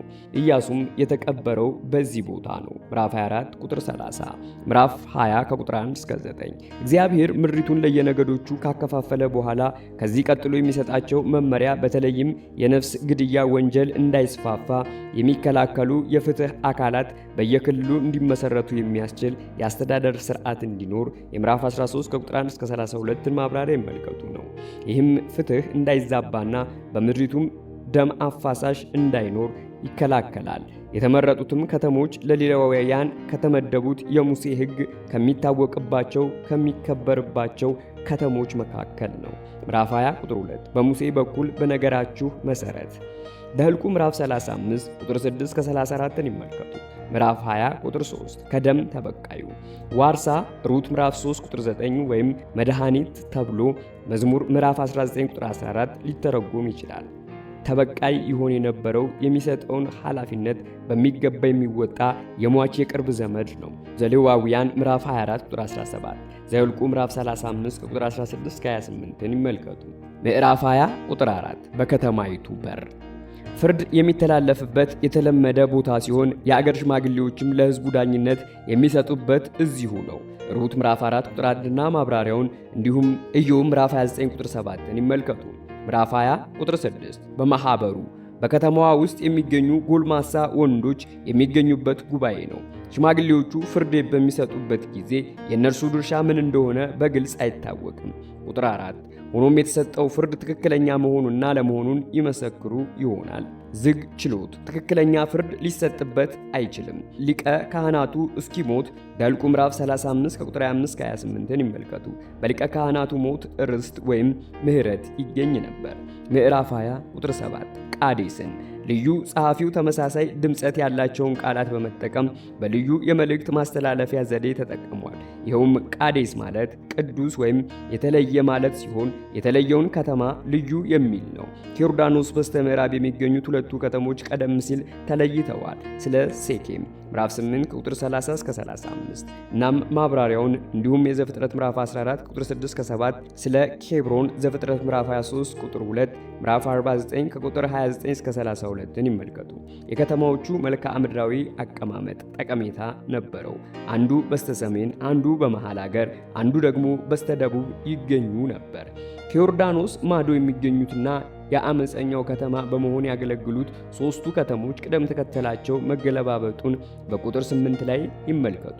ቦሶር በስተደቡብ፣ ራሞት በመሃል አገር፣ ጎላን በስተሰሜን። ምዕራፍ 20 ቁጥር 9 ወይም ማንኛውም ምጻተኛ በእስራኤላውያንና በምጻተኞች መካከል እኩል የሕግ ከለላ ለመኖሩ ማስረጃ ነው። ከዘሌዋውያን ምዕራፍ 19 ቁጥር 33 እስከ 34፣ ዘዳግም ምዕራፍ 10 ቁጥር 18 እስከ 19 ጋር ያነጻጽሩ። ምዕራፍ 21 ከቁጥር 1 እስከ 45። በመጨረሻ ሌዋውያን የተመደበላቸውን ከተሞችና የግጦሽ መሬት ተረከቡ። የካህናት ወገኖች ግን ቅድሚያ ተሰጥቷቸው ነበር። ቁጥር 10ን ይመልከቱ። ምዕራፍ 21 ቁጥር 4 ለቀዓት ዘሮች ሦስቱ የሌዊ ወንዶች ልጆች ቀዓት፣ ጌዲሶንና ሜራሪ ናቸው። ዘጸአት ምዕራፍ 6 ቁጥር 16፣ ዘኍልቍ ምዕራፍ 3 ቁጥር 17። ከይሁዳ፣ ከስምዖን፣ ከቢንያም ለነዚህ ነገዶች የተመደበው ርስት ለኢየሩሳሌም ከተማ ቅርብ ሲሆን ከጊዜ በኋላ ቤተ መቅደሱ የተሰራው በዚሁ ስፍራ ነው። የተቀሩት ቀዓታውያን የተመደበላቸውን ከተሞች የወሰዱት ከሚያጎራብቷቸው ጎሳዎች ነው። ምዕራፍ 21 ቁጥር 11 ኬብሮን የካሌብ ከተማ ነበረች። ምዕራፍ 14 ቁጥር 13 15 ካህናትና ሌዋውያን ከሌላው ነዋሪ ጋር በተመደበላቸው ከተሞች ውስጥ የሚገኝ ቦታ ይሰጣቸው ነበር። ምዕራፍ 21 ቁጥር 27 የጌሴሮን ወንዞች ለአሴር፣ ንፍታሌምና ለይሳኮር ነገዶች ከተሰጠው ርስት በስተሰሜን በኩል የሚገኙትን ከተሞች ተቀበሉ። ምዕራፍ 21 ቁጥር 34 የሜራሪ ጎሳዎች 12ቱ ከተሞቻቸው በሮቤል፣ በጋድና በዘሩባቤል ምድር ተበታትነው ይገኙ ነበር። ምዕራፍ 21 ቁጥር 43-45 ይህ ክፍል እግዚአብሔር ለእስራኤላውያን ሊሰጣቸው በመሐላ ቃል የገባላቸውን ምድር እንዴት እንደሰጣቸው በአጭሩ የሚገልጽ መደምደሚያ ነው። ዘፍጥረት ምዕራፍ 15 ቁጥር 18-21 ይመልከቱ። ምድሪቱን ሙሉ በሙሉ የመያዙ ተግባር ገና ተግባራዊ አልሆነም። ምዕራፍ 23 ከቁጥር 4 እስከ 5። መሳፍንት ምዕራፍ 1 ቁጥር 2ን ይመልከቱ። ይሁን እንጂ ሕዝባዊ ዘመቻው ተጠናቋል። እስራኤልም በመጨረሻ የተስፋይቱን ምድር ወርሳለች። የወረሰችውንም ከእጇ የሚያስጥል አንዳችም ኃይል በከነዓን አልቀረም። ምዕራፍ 21 ቁጥር 44 በዙሪያቸው አሳረፋቸው። የምዕራፍ 1 ቁጥር 13 ማብራሪያ ይመልከቱ። ምዕራፍ 22 ከቁጥር 1 እስከ 34 ከዮርዳኖስ ወንዝ በስተ ምስራቅ የመጡት የሁለቱ ነገድ እኩሌታ በጦርነቱ ጊዜ ታማኞች ስለነበሩ በኢያሱ ተመሰጋግነው ወደ ወረሱት ምድር እንዲሄዱ ተደረገ። ነገር ግን የምስክር መሠዊያ ብለው የሰሩት መሠዊያ ቁጥር 26 እስከ 27 እና 34ን ይመልከቱ። በሌሎች እስራኤላውያን ዘንድ መደናገርን በማስከተሉ ሕዝቡ ሊቀጣቸው ፈልጎ ነበር። ሆኖም ከቅጣቱ ለጥቂት አመለጡ። ምዕራፍ 22 ቁጥር 2 ሙሴ ያዘዘውን ሁሉ ከነዓን ለመያዝ በሚያወጉበት ጊዜ ከተቀሩት ሌሎች ነገዶች ጋር እንዲተባበሩ ሙሴ አዟቸው ነበር። ዘኍልቍ ምዕራፍ 32 ቁጥር 16 እስከ 27፣ ዘዳግም ምዕራፍ 3 ቁጥር 18፣ ምዕራፍ 22 ቁጥር 5 እግዚአብሔርን እንድትወዱ በፍጹም ልባችሁ እንድታገለግሉት ሙሴም ሆነ ኢያሱ የእግዚአብሔርን ሕግ ለመታዘዝ ፍቅርና ከልብ የሆነ አገልግሎት እንደሚያስፈልግ ተረድተዋል።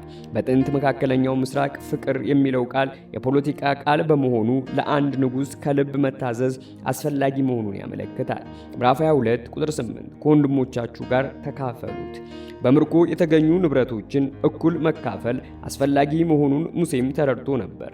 ዘኍልቍ ምዕራፍ 31 ከቁጥር 25-27 ምዕራፍ 22 ቁጥር 10 ገሊሎት በሰባ ሊቃውንት ትርጉም መሠረት ከኢያሪኮ ቀጥላ የምትገኘዋ ጌልጌላ ናት። ሆኖም ከሴሎ በስተ ምስራቅ በዮርዳኖስ ወንዝ አካባቢ ምዕራፍ 18 ቁጥር 17 የምትገኘዋ ሳትሆን እንደማትቀር በበለጠ ይታሰባል። ምዕራፍ 22 ቁጥር 11 እስራኤላውያን በስሙ ጊዜ ሃዲ ሆናለሁ ብሎ ከልክ በላይ መጨነቅ ትክክለኛ ወዳልሆነ ድምዳሜ ያደርሳል።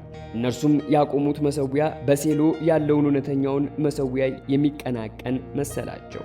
ምዕራፍ 22 ቁጥር 12 በእነርሱ ላይ ለመዝመት ሊቀጣቸው ነው። ከዘዳግም ምዕራፍ 13 ቁጥር 12 እስከ 18 ከመሳፍንት ምዕራፍ 20 ጋር ያነጻጽሩ። በሴሎ ተሰበሰቡ፣ በእግዚአብሔር ፊት በመገናኛው ድንኳን አጠገብ ማለት ነው። ምዕራፍ 22 ቁጥር 13 እስከ 14 ከዮርዳኖስ ማዶ የሚገኙትንም ነገዶች በእግዚአብሔር ላይ ከተነሱበት አመፃ ለመመለስ ተሰሚነት ያላቸው መልእክተኞች ተላኩ። ምዕራፍ 22 ቁጥር 16 እንዴት? የቀረበባቸው ክስ ክህደትና አመፃን ፈጽማችኋል የሚል ከባድ ክስ ነበረ። ምዕራፍ 22 ቁጥር 17 ፌጎር አንዳንድ እስራኤላውያን በፌሪኮር የተባለውን የከነዓናውያንን አምላክ ሲያመልኩበት የነበረ ቦታ ነው። ዘኍልቍ ምዕራፍ 25 ከቁጥር 1 እስከ 5። ምዕራፍ 22 ቁጥር 19 ረክሳ እንደሆነ ናሪዎቿን በሚበክል የአረማውያን አምልኮ ማለት ነው። እግዚአብሔር ምድር የተስፋይቱ ምድር ስፋት ከዮርዳኖስ ማዶ ያለውን አገር ጨምሮ አያውቅም። ከነዓን ከእግዚአብሔር የእኔ ናት ያላትና ለአብርሃም ለይስሐቅና ለያዕቆብ ዘሮች ሊሰጣቸው ቃል የገባላቸው ምድር ናት። ምዕራፍ 22 ቁጥር 20 አካን በመላው የእስራኤል ጉባኤ የምዕራፍ 7 ከቁጥር 1 እስከ 26 ማብራሪያ ይመልከቱ። ምዕራፍ 22 ቁጥር 22 ኃያሉ አምላክ እግዚአብሔር የመዝሙር ምዕራፍ 50 ቁጥር 1 ማብራሪያ ይመልከቱ። ይህን የተቀደሰ ስም ደጋግመው የጠሩት የገቡበት ሁኔታ አሳሳቢ መሆኑንና በደለኞች ሆነው ቢገኙ የሚመጣባቸውን ቅጣት አሜን ብለው የሚቀበሉ መሆኑን ለመግለጽ ነው። ምዕራፍ 22 ቁጥር 27 ምስክር መሠዊያው ካልተጠረበ ድንጋይ የተሰራ ሳይሆን አይቀርም። ምዕራፍ 8 ቁጥር 31 ዘጸአት ምዕራፍ 20 ቁጥር 25ን ይመልከቱ። ይህም ከዮርዳኖስ ማዶ ያሉ ነገዶች ምንም እንኳ ከተስፋይቱ ምድር ውጪ ቢኖሩም ለእግዚአብሔር ታማኝ ሆነው እንዲገኙና እርሱንም በመገናኛው ድንኳን ለማምለክ መብት ያላቸው መሆኑን ለመመስከር ነው። የመጽሐፈ ኢያሱ ጸሐፊ ከጠቀሳቸው የመታሰቢያ ሐውልቶች ውስጥ ይህ ስድስተኛው ነው። የምዕራፍ 10 እስከ 27ን ማብራሪያ ይመልከቱ። ምዕራፍ 22 ቁጥር 31 እስራኤላውያን አድኗቸዋል። የተናገሩት ቃል ከእግዚአብሔር ፍርድ የተነሳ በሌሎች ነገሮች ላይ ሊመጣ ያለውን ቅጣት ተከላክሏል። የቁጥር 20 ማብራሪያ ይመልከቱ። ምዕራፍ 23 ከቁጥር 1 እስከ 16 የእግዚአብሔር አገልጋይ ኢያሱ ጌታ የሰጠውን ድል ሁሉ እያስታወሰ የመሰናበቻ ንግግር ያደርጋል። ከዚህም በተጨማሪ ሕዝቡ ገና መውረስ ያለበት ቦታ እንዳለና ለእግዚአብሔርም የኪዳን ሕግ ታማኝ ሆኖ እንዲኖር ያሳስባል። የሕዝቡ ተልእኮ በዚህ ዓለም የእግዚአብሔር መንግሥት ካህናት ሆኖ መኖር ነው። ምዕራፍ 23 ቁጥር 1 ካሳረፏቸው የምዕራፍ 1 ቁጥር 13 ማብራሪያ ይመልከቱ። ዕድሜውም ገፍቶ ኢያሱ በዚህ ጊዜ ዕድሜው 110 ደርሶ ነበር። ምዕራፍ 24 ቁጥር 29 ምዕራፍ 23 ቁጥር 6 ለመጠበቅና ለማደግ በርቱ። የእግዚአብሔር በመጽሐፉ መግቢያ ላይ የሰጠውን መመሪያ የሚያስተጋባ ነው። ምዕራፍ 1 ከቁጥር 7 እስከ 8 ምዕራፍ 22 ቁጥር 5ን ይመልከቱ። የሕግ መጽሐፍ ከሙሴ ዘመን ጀምሮ የተጻፈበትን ቀኖናውያን መጽሐፍትን የሚያመለክት ነው። ከዘዳግም ምዕራፍ 30 ቁጥር 10 19 እና ምዕራፍ 31 ቁጥር 9 24 እና 26 ጋር ያነጻጽሩ። ምዕራፍ 23 ቁጥር 11 አምላካችሁን እግዚአብሔርን ለመውደድ የንግግሩ ሁሉ ማጠቃለያ ነው። የምዕራፍ 22 ቁጥር 5 ማብራሪያ ይመልከቱ። ምዕራፍ 23 ቁጥር 12 ነገር ግን ከእርሱ ተመልሳችሁ ሕዝቡ በተስፋይቱ ምድር መኖር የሚችለው ለእግዚአብሔር ታማኝ ሆኖ እስከተገኘና በዙሪያውም ከሚገኘው የጣዖት አምልኮ እስከተለየ ድረስ ብቻ ነው። ሕዝቡ ይህንን መመሪያ ሙሉ በሙሉ መፈጸም ካልቻለ ከተስፋይቱ ምድር ተጠራርጎ ይወገዳል። ከቁጥር 13 15 16 ከሁለተኛ ነገሥት ምዕራፍ 17 ቁጥር 7 እስከ 8 ከሁለተኛ ዜና ምዕራፍ 7 ቁጥር 14 እስከ 20 ጋር ያነጻጽሩ። ብትተባበሩ በጋብቻም ብትተሳሰሩ እስራኤላውያን በብሔራዊው ሆነ በቤተሰብ ደረጃ ከከናናውያን ጋር ጨርሶ እንዳይተባበሩ እግዚአብሔር ከልክሏቸዋል። ምክንያቱም እነዚህ አይነቱ ኅብረት ለእግዚአብሔር ያላቸውን ታማኝነት ያመቻምቻል። ዘጸአት ምዕራፍ 34 ቁጥር 15-16 ዘጸአት ምዕራፍ 7 ከቁጥር 2-4ን ይመልከቱ። ምዕራፍ 23 ቁጥር 13 ወጥመድና አሸክላ ኢያሱ እነዚህ ላይ የሰጠው ማስጠንቀቂያ በዘጸአት ምዕራፍ 23 ቁጥር 33 እንዲሁም ምዕራፍ 34 ቁጥር 12 ዘዳግም ምዕራፍ 7 ቁጥር 16 ላይ የተነገረውን ያስተጋባል። ምዕራፍ 24 ከቁጥር 1 እስከ 33 ኢያሱ የእስራኤልን ነገዶች በሙሉ በሴኬም እንደገና ሰብስቦ የገቡት ቃል ኪዳን እንዲያድሱ ጥሪ ያደርግላቸዋል። ምዕራፍ 8 ከቁጥር 30 እስከ 35ን ይመልከቱ። ኢያሱ የእግዚአብሔር አገልጋይና በሕዝቡ ላይም ላለው የእግዚአብሔር አገዛዝ መካከለኛ እንደመሆኑ ይህንን ጥሪ የማቅረብ ስልጣን አለው። በዚህም ረገድ የሙሴን አርአያነት ተከትሎ ሙሴ አገልግሎቱን በጨረሰ ጊዜ ሕዝቡ የገባውን ቃል ኪዳን እንዲያድስ ጥሪ አድርጎ ነበር። ይህም በኦሪት ዘዳግም ተጽፎ ይገኛል። ምዕራፍ 24 ቁጥር 2 እግዚአብሔር እንዲህ ይላል። በቁጥር 2 እስከ 13 ላይ እንደተጠቀሰው በእግዚአብሔር ስም እንዲህ ባለ ስልጣን መናገር የሚችለው በእግዚአብሔርና በሕዝቡ መካከል መካከለኛ እንዲሆን የተሾመ ብቻ ነው። ከብዙ ዘመን በፊት በጥንት የመካከለኛው ምስራቅ ሕዝቦች ልማድ መሠረት በሁለተኛ ወገኖች መካከል ውል ቃል ኪዳን ሲደረግ ሁለቱ ወገኖች ቃል ኪዳን ከመጋባታቸው በፊት ከዚህ ቀደም የነበራቸው ግንኙነትና ታሪክ እንደገና ይወሳል። እዚህም ላይ የተደረገው ይኸው ነው።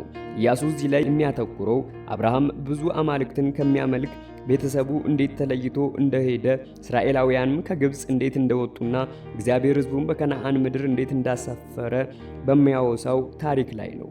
ከወንዙ የኤፍራጥስ ወንዝ ነው። ቁጥር 3 14 እና 15 ይመልከቱ።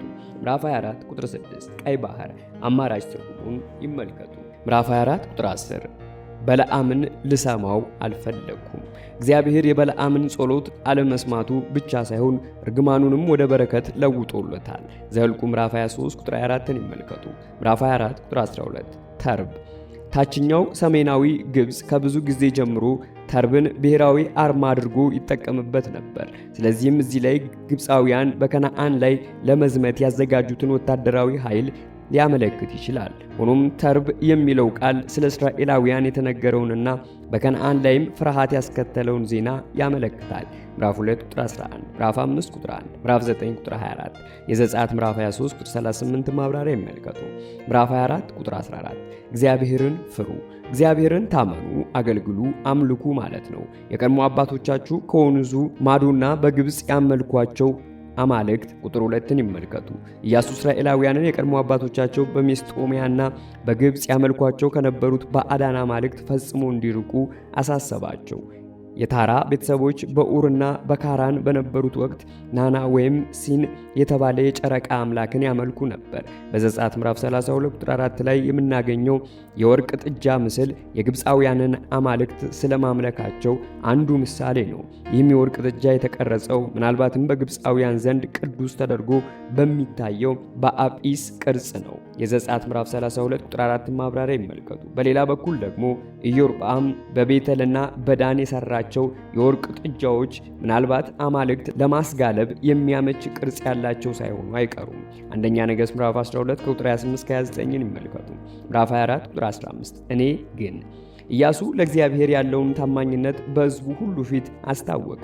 ኢያሱ እንዲህ ያደረገው ሕዝቡ የደረሱትን አርያነት ይከተላል በሚል እምነት ነው። ምዕራፍ 24 ቁጥር 17-18 እግዚአብሔር ሕዝቡን ከግብፅ ባወጣበት ታምራዊ ሁኔታ ላይም የተመሰረተ የእምነት መግለጫ ሲሆን የተደመደመውም እርሱ አምላካችን ነው በሚል ሐረግ ነው። ምዕራፍ 24 ቁጥር 19 አትችሉም ከመጠን በላይ በራስ መተማመን የሚያመጣውን አደጋ በአጽንኦት የሚገልጽ ነው። ምዕራፍ 24 ቁጥር 22 ምስክሮች ቁጥር 27ን ይመልከቱ። አንዱ የውል አካል ነው። ዘዳግም ምዕራፍ 30 ቁጥር 19ን ይመልከቱ። ምዕራፍ 24 ቁጥር 23 ባዕዳን አማልክት ከአማልክቱ ከእንጨት ወይም ከብረት በተሰሩ ጣዖታት የሚወከሉ ሊሰበሩና ሊደቁ የትም ሊወረወሩ የሚችሉ ናቸው። ምዕራፍ 24 ቁጥር 25 ከሕዝቡ ጋር ቃል ኪዳን ይህ ኪዳን ሕዝቡ የገባውን ቃል ኪዳን እግዚአብሔርም ለሕዝቡ የሰጠውን ሥርዓትና ሕግ ያካትታል። ምዕራፍ 24 ቁጥር 26 ትልቅ ድንጋይ በኢያሱ አገልግሎት ማክተሚያ ላይ ሕዝቡ የገባውን ቃል ኪዳን ለማስታወስ የቆመ ድንጋይ ነው። እግዚአብሔር በአገልጋዩ አማካይነት ለሕዝቡ ያደረገውን ለማስታወስ በምድሪቱ ከቆሙት የመታሰቢያ ሐውልቶች መካከል ይህ ሰባተኛው ነው። የምዕራፍ 22 ቁጥር 27 ማብራሪያ ይመልከቱ። ከነዚህም የመታሰቢያ ሐውልቶች መካከል አንዱ የኢያሪኮ ፍርስራሽ ነው። የምዕራፍ 6 ቁጥር 26ን ይመልከቱ። እስራኤላውያን የተስፋይቱን ምድር መውረሳቸው ራሱ አንዱ ምስክር ነው። 7 ቁጥር ሙሉ ቁጥር ነው። ይህም እስራኤላውያን ምድሪቱን እንዴት ሊወርሱ እንደቻሉና በምድሪቱን መኖር የሚችሉት የገቡትን ኪዳን መጠበቅ ሲችሉ ብቻ እንደሆነ ሲመሰክር ይኖራል። ምድሪቱ የራሷ ታሪክ ራሷ ትናገራለች። የባሉጥ ዛፍ የዘፍጥረት ምዕራፍ 12 ቁጥር 6 ማብራሪያ ይመልከቱ። በተቀደሰው የእግዚአብሔር ስፍራ አጠገብ ምናልባትም በዚያው ቆሞ የነበረውን መሠዊያ የሚያመለክት ሲሆን ይችላል። ኢያሱ በጌባል ተራራ አጠገብ የሰራውን መሠዊያ የሚያመለክትም ሊሆን ይችላል። ምዕራፍ 8 ቁጥር 30 ወይም ደግሞ ለእግዚአብሔር በተቀደሰው የወርቅ ዛፍ ስር ተብሎ ሊተረጎም ይችላል። ከዘፍጥረት ምዕራፍ 12 ቁጥር 6 ጋር ያነጻጽሩ። ቁም ነገሩ በድንጋዩ ላይ የተጻፈው ኪዳን በሕዝቡ ሁሉ መነበቡ ነው። ምዕራፍ 24 ቁጥር 27 ምዕራፍ 24 ከቁጥር 29 እስከ 33 በዚህ ክፍል ውስጥም 3 ቀብሮች ተፈጽመዋል።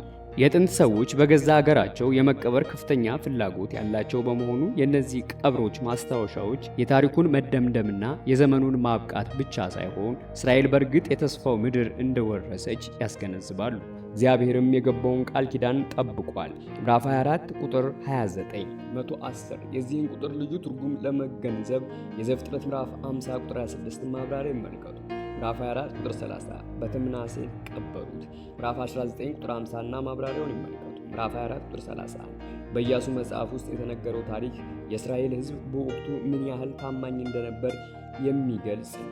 ጸሐፊው ከዚህ በኋላ የሚመጣው ትውልድ ከቀድሞ ምን ያህል እንደሚለይ ከወዲሁ አስተውሏል። ምዕራፍ 24 ቁጥር 32 የዮሴፍ አጽም የዮሴፍንም አጽም ወደ ሴኬም መመለስ አስፈላጊ የሆነው ያዕቆብ ከኤሞር የግዛት ምድር በመሆኗ ብቻ ሳይሆን ዘፍጥረት ምዕራፍ 33 ቁጥር 19 ሴኬም የዮሴፍ ልጆች የኤፍሬምና የምናሴ ማዕከል መሆን ስለሚገባት ጭምር ነው። በተጨማሪም ዮሴፍ ሊሞት በተቃረበበት ሰዓት የተገባለት መሐላ በተገባለት መሰረት መፈጸሙን ያመለክታል። ዘፍጥረት ምዕራፍ 50 ቁጥር 25 ዘጸአት ምዕራፍ 13 ቁጥር 19 ምዕራፍ 24 ቁጥር 33 አልዓዛር አሮን ሙሴን እንዳገለገለ ሁሉ አልዓዛርም ኢያሱን ያገለግለ ሊቀ ካህናት ነበር። ጊብዓ በቢንያም ምድር የምትገኘዋ ከተማ ሳትሆን በኤፍሬም ምድር ሴሎ አጠገብ ያለች ናት።